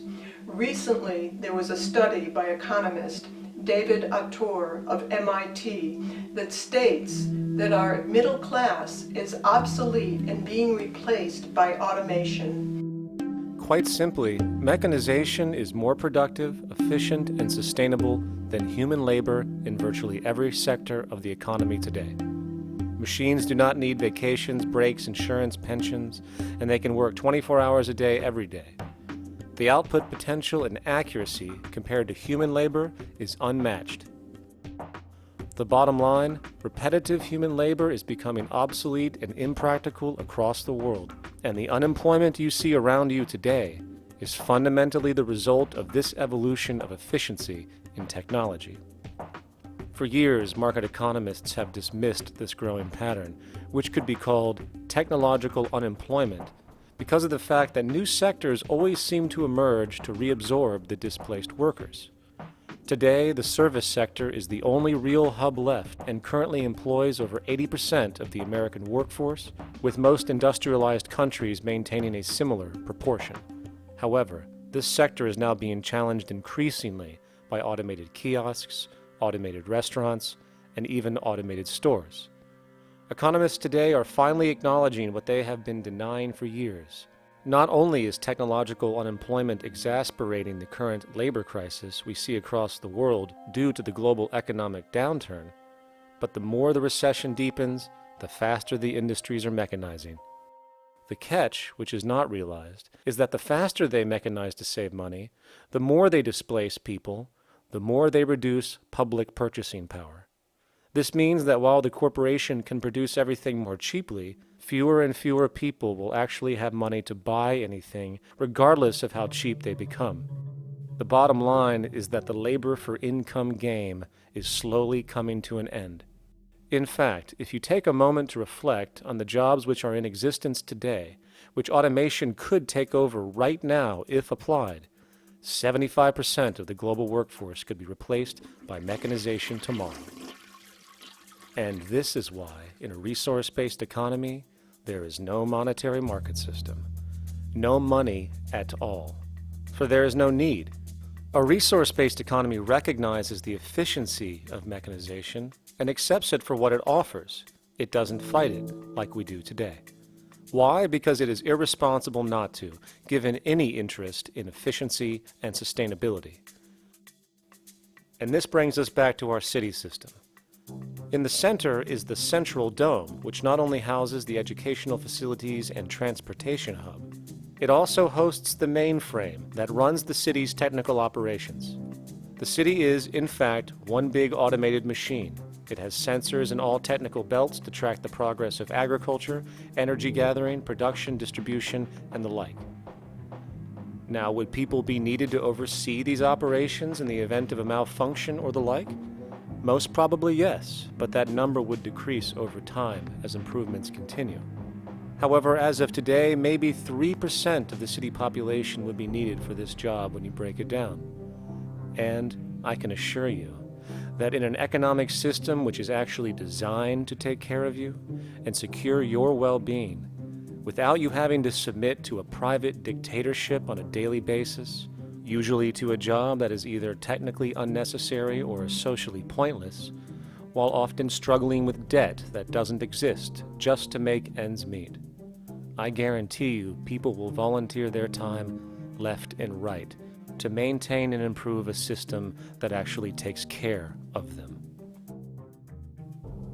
And coupled with this issue of incentive comes the common assumption that if there isn't some external pressure for one to work for a living, people will just sit around, do nothing, and turn into fat, lazy blobs.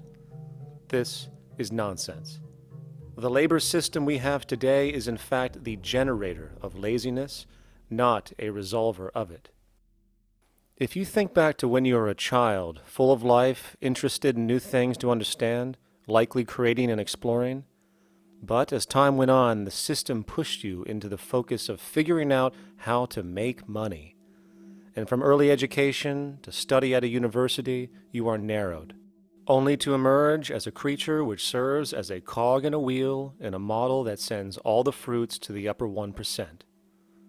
Scientific studies have now shown that people are, in fact, not motivated by monetary reward when it comes to ingenuity and creation. The creation itself is the reward. Money, in fact, appears only to serve as an incentive for repetitive, mundane actions, a role we have just now shown can be replaced by machine. So when it comes to innovation, the actual use of the human mind, the monetary incentive has proven to be a hindrance, interfering and detracting from creative thought.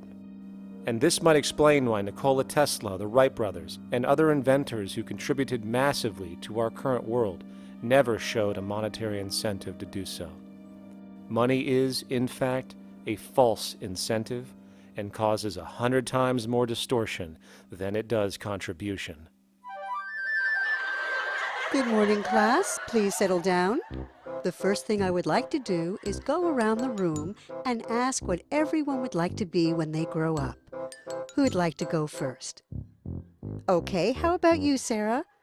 When I grow up, I want to work at McDonald's like my mom. Oh, family tradition, eh? How about you, Linda? When I grow up, I'm going to be a prostitute on the streets of New York City. Oh, glamour girl, huh? Very ambitious. How about you, Tommy? When I grow up, I'm going to be a rich, elitist businessman who works on Wall Street and profits off of the collapse of foreign economies. Enterprising, and great to see some multicultural interest. As stated before, a resource-based economy applies the scientific method to social concern, and this isn't limited to simply technical efficiency. It also has the consideration of human and social well-being directly and what comprises it. What good is a social system if, in the end, it doesn't produce happiness and peaceful coexistence? So it is important to point out that with the removal of the money system and the necessities of life provided, we would see a global reduction in crime by about 95% almost immediately, for there is nothing to steal, embezzle, scam, or the like. 95% of all people in prisons today are there due to some monetary-related crime or drug abuse, and drug abuse is a disorder, not a crime.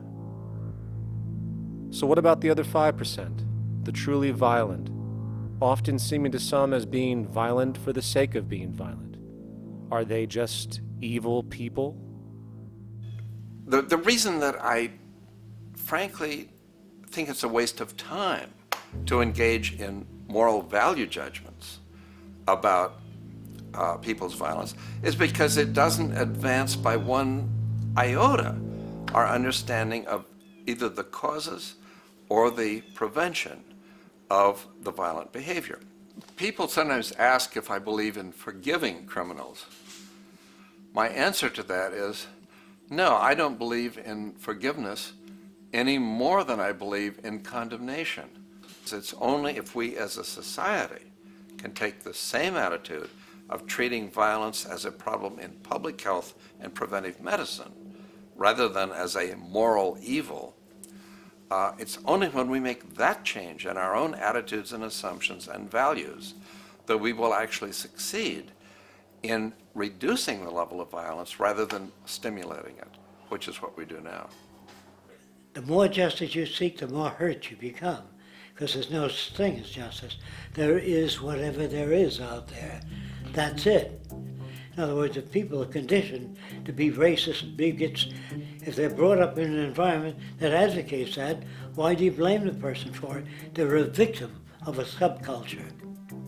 Therefore, they have to be helped. The point is, we have to redesign the environment that produces aberrant behavior, That's the problem, not putting a person in jail. That's why judges, lawyers, freedom of choice, such concepts are dangerous because it gives you misinformation that the person is bad or that person is a serial killer. Serial killers are made just like soldiers become serial killers with a machine gun. They become killing machines, but nobody looks at them as murderers or assassins because that's natural. So we blame people.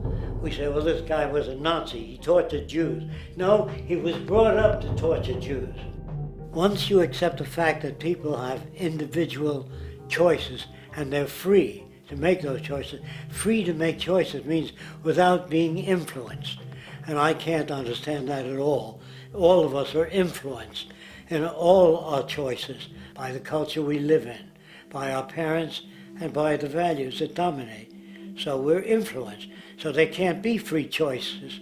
What's the greatest country in the world? The true answer, I haven't been all over the world, and I don't know enough about different cultures to answer that question. I don't know anybody that speaks that way. They say, good old USA, the greatest country in the world. There's no survey. Have you been to India? No. Have you been to England? No. Have you been to France? No. What do you make your assumptions on? They can't answer. They get mad at you. They say, well, goddamn it, who the hell are you to tell me what to think? You know, don't forget, you're dealing with aberrated people. They're not responsible for their answers. They're victims of culture. That means they've been influenced by their culture.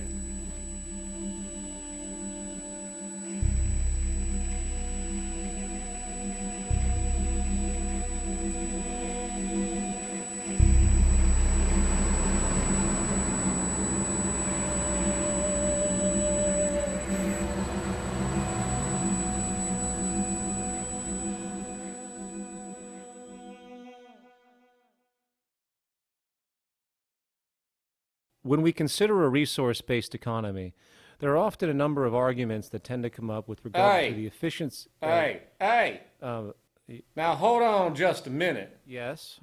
I know what this is. This is called Marxism, buddy. Stalin killed 800 billion people because of ideas like this. My father died in the gulag. Hold on. Communist, fascist. You don't like America, you should just leave. All right, everybody just calm down. Death to the New World Order. Death to the New World Order. And as the irrationality of the audience grew, shocked and confused, suddenly the narrator suffered a fatal heart attack. And the seemingly communist propaganda film was no more.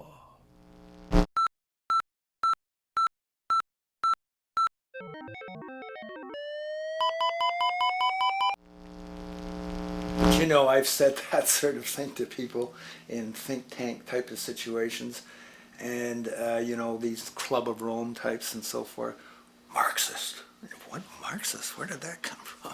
You know, they got this icon they hold on to as their holy grail, and it's such an easy one, you know. People ask if I'm a socialist or a communist or a capitalist, and I say I'm none of the above. And why do you think that those are the only options?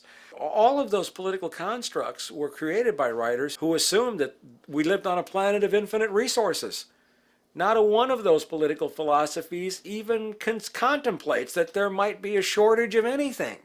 I believe that communism, socialism, free enterprise, fascism are part of social evolution, that you can't take a giant step from one culture to another, but they're in-between systems. Before there's any ism, we've got a life ground, and the life ground is, as I just described most easily, it's all the conditions required to take your next breath, and that involves the air you breathe, the water you get, the safety you have, the education you can access, all these things that we share and use and that no life in any culture can do without. So we've got to reset down to the life ground, and the life ground is no longer any ism. It's life value analysis.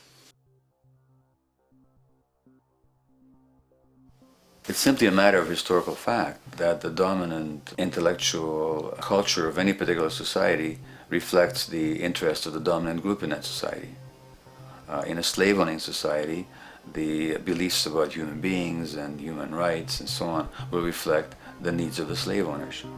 In a society which again is based on the power of certain people to control and profit from the lives and work of millions of others, the dominant intellectual culture will reflect the needs of the dominant group.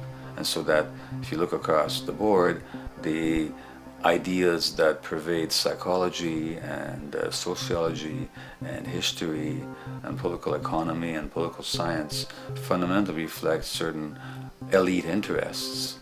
And the academics who question that too much tend to get shunted to the side or to be seen as sort of radicals. The dominant values of a culture tend to support and perpetuate what is rewarded by that culture.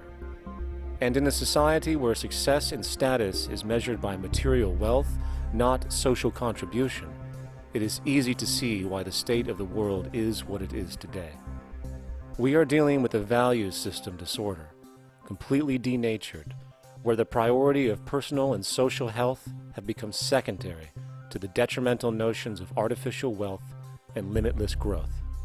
And like a virus, this disorder now permeates every facet of government, news media, entertainment, and even academia. And built into its structure are mechanisms of protection from anything that might interfere. Disciples of the monetary market religion, the self-appointed guardians of the status quo, constantly seek out ways to avoid any form of thought which might interfere with their beliefs, the most common of which are projected dualities. If you are not a Republican, you must be a Democrat. If you are not a Christian, you might be a Satanist. And if you feel society can be greatly improved to consider perhaps, I don't know, taking care of everyone, you're just a utopianist. And the most insidious of them all, if you are not for the free market, you must be against freedom itself. I'm a believer in freedom. Every time you hear the word freedom being said anywhere or government interference said anywhere, it means, decoded, blocking maximization of turning money into more money for private money possessors. That's it. Every other thing they'll say, oh, we need more commodities for people, oh, this is freedom against tyranny and so forth. Every time you see it, you can decode it down to that. And I think you'll find a one-to-one correlation with every time they use it. And this is a sense in which we might call it's a syntax, a governing syntax of understanding and of value, so that it governs beneath their own recognition of it. So they may not say, oh, I didn't mean that at all, but in fact, that's what they do. Just like you may speak a grammar, and you have rules of grammar you follow without recognizing what the rules are.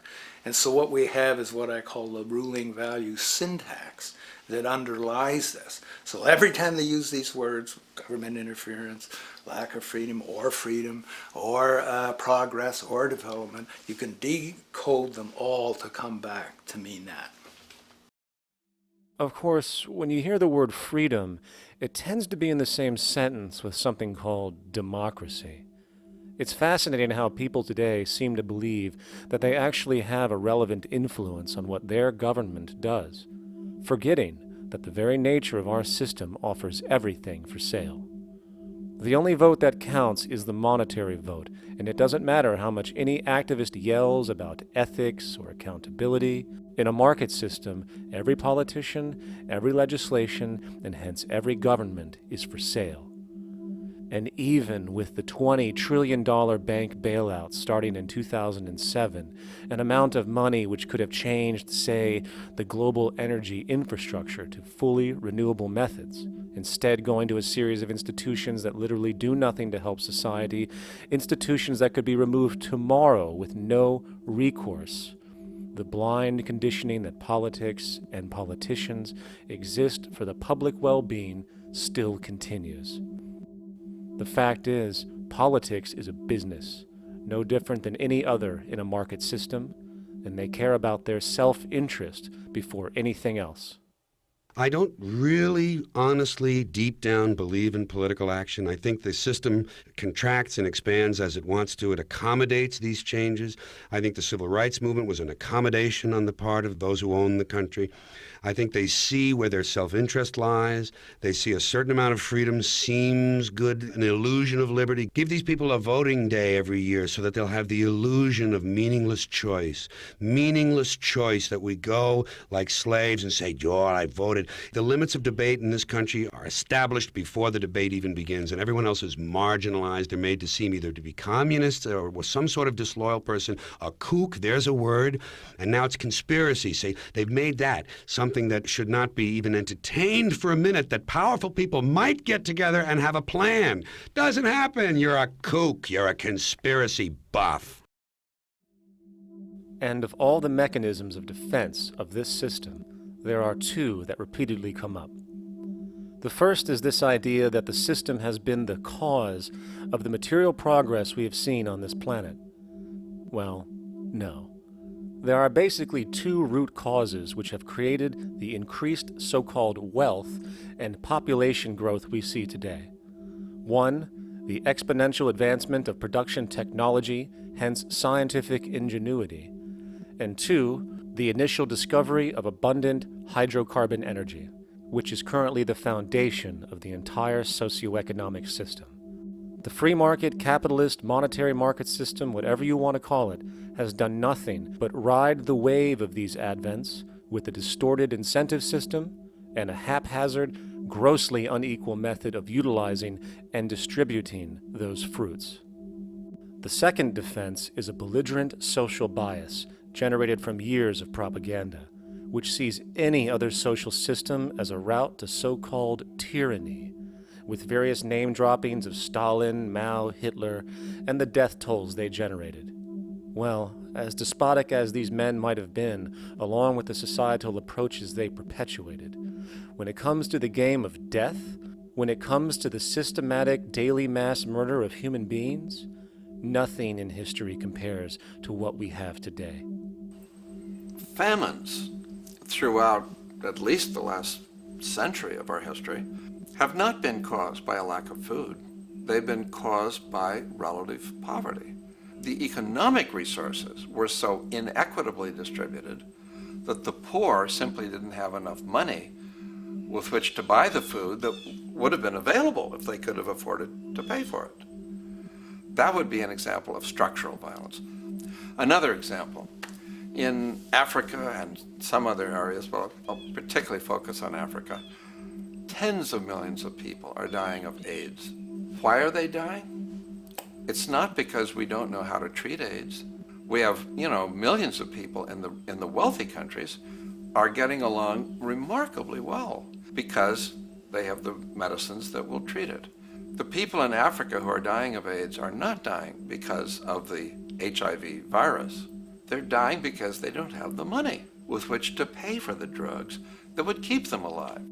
Gandhi saw this. He said the deadliest form of violence is poverty.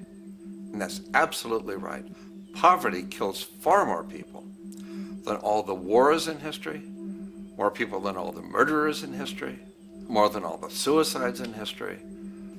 Not only does structural violence kill more people than all the behavioral violence put together, structural violence is also the main cause of behavioral violence.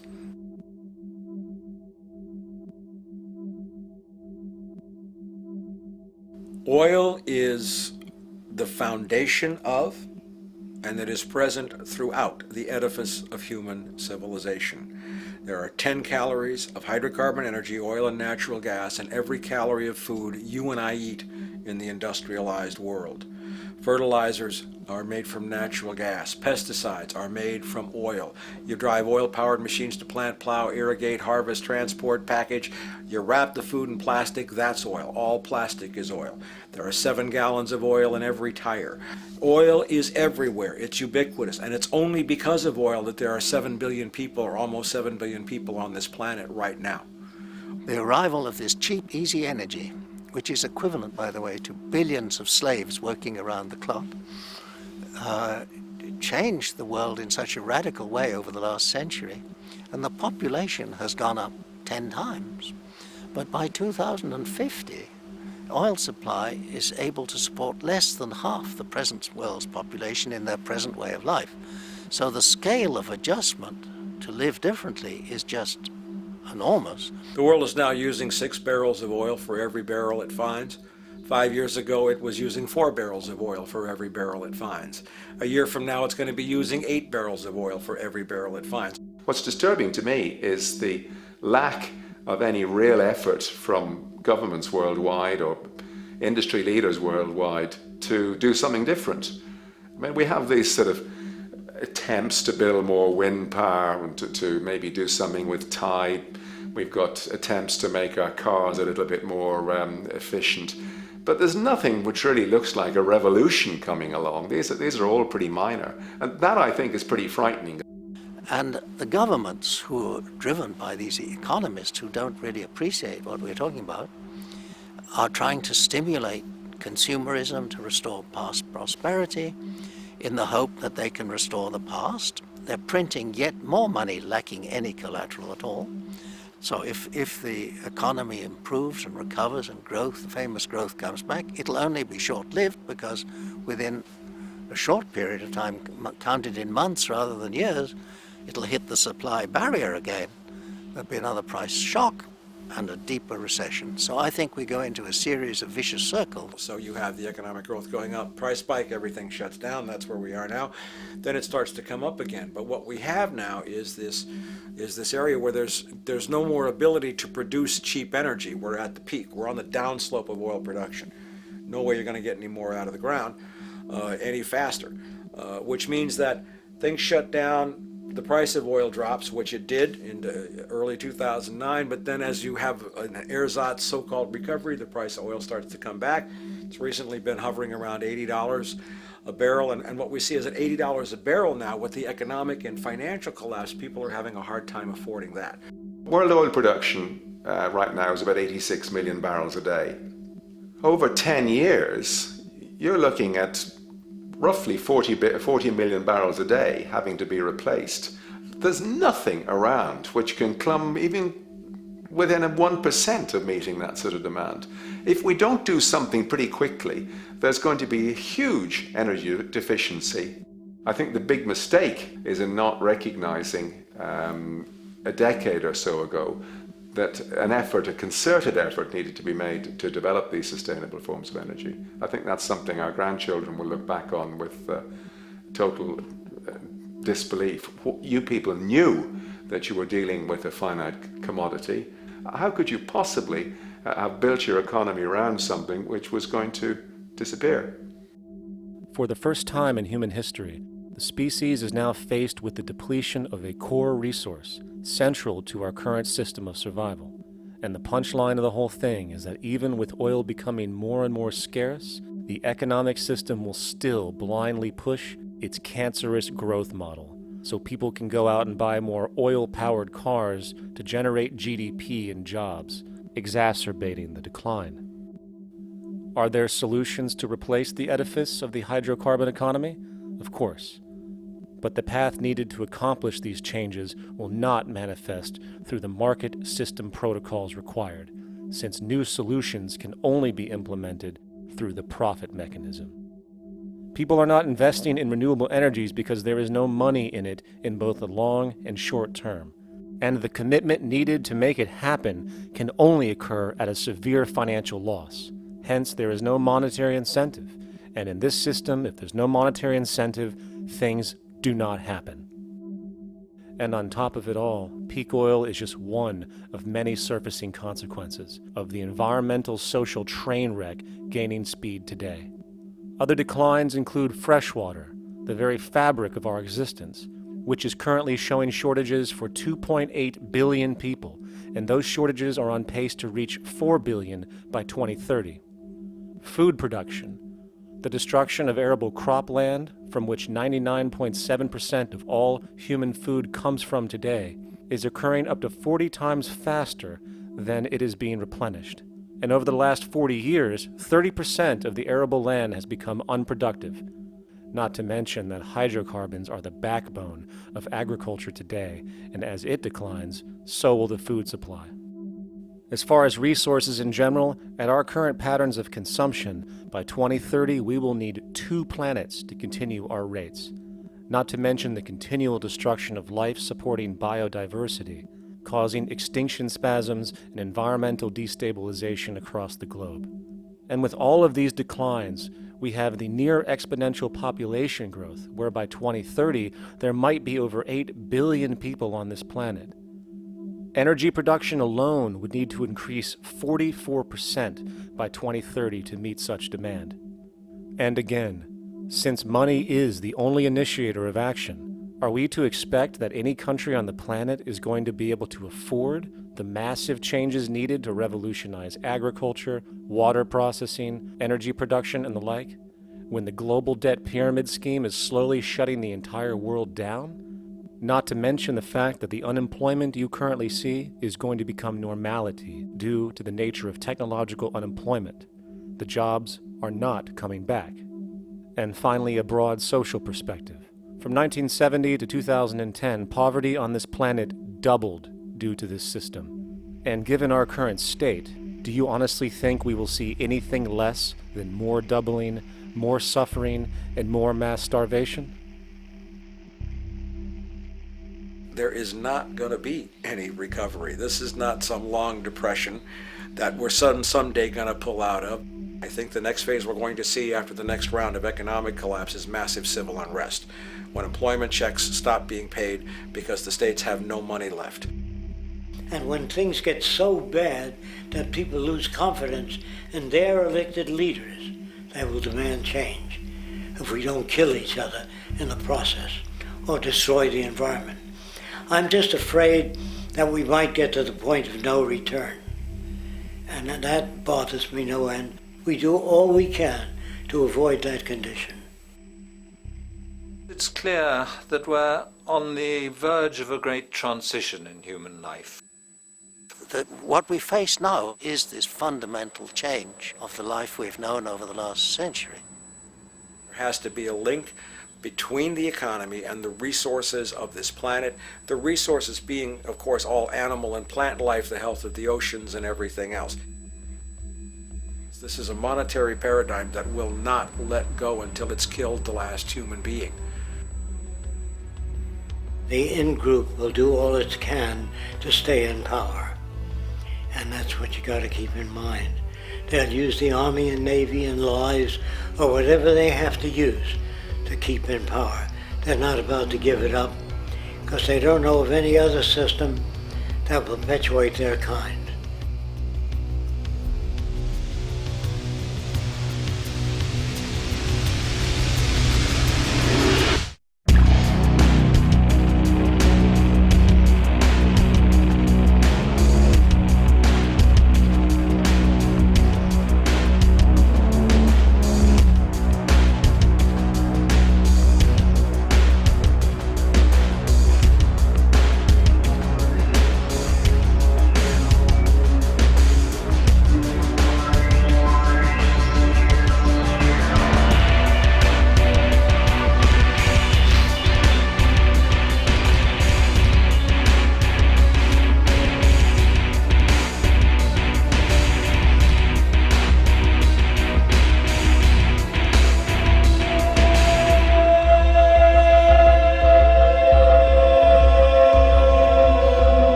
straight and stronger course to the corner of your life. Just remember that the goal is for us all to capture all we want. We have to don't surround yourself with yourself. Move on back to squares. Send an instant karma to me, and I shall live with love and care for yourself. 'Cause it's time and time of your time, and its news is captured for the Queen to use.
Satisfied, I'm on my way.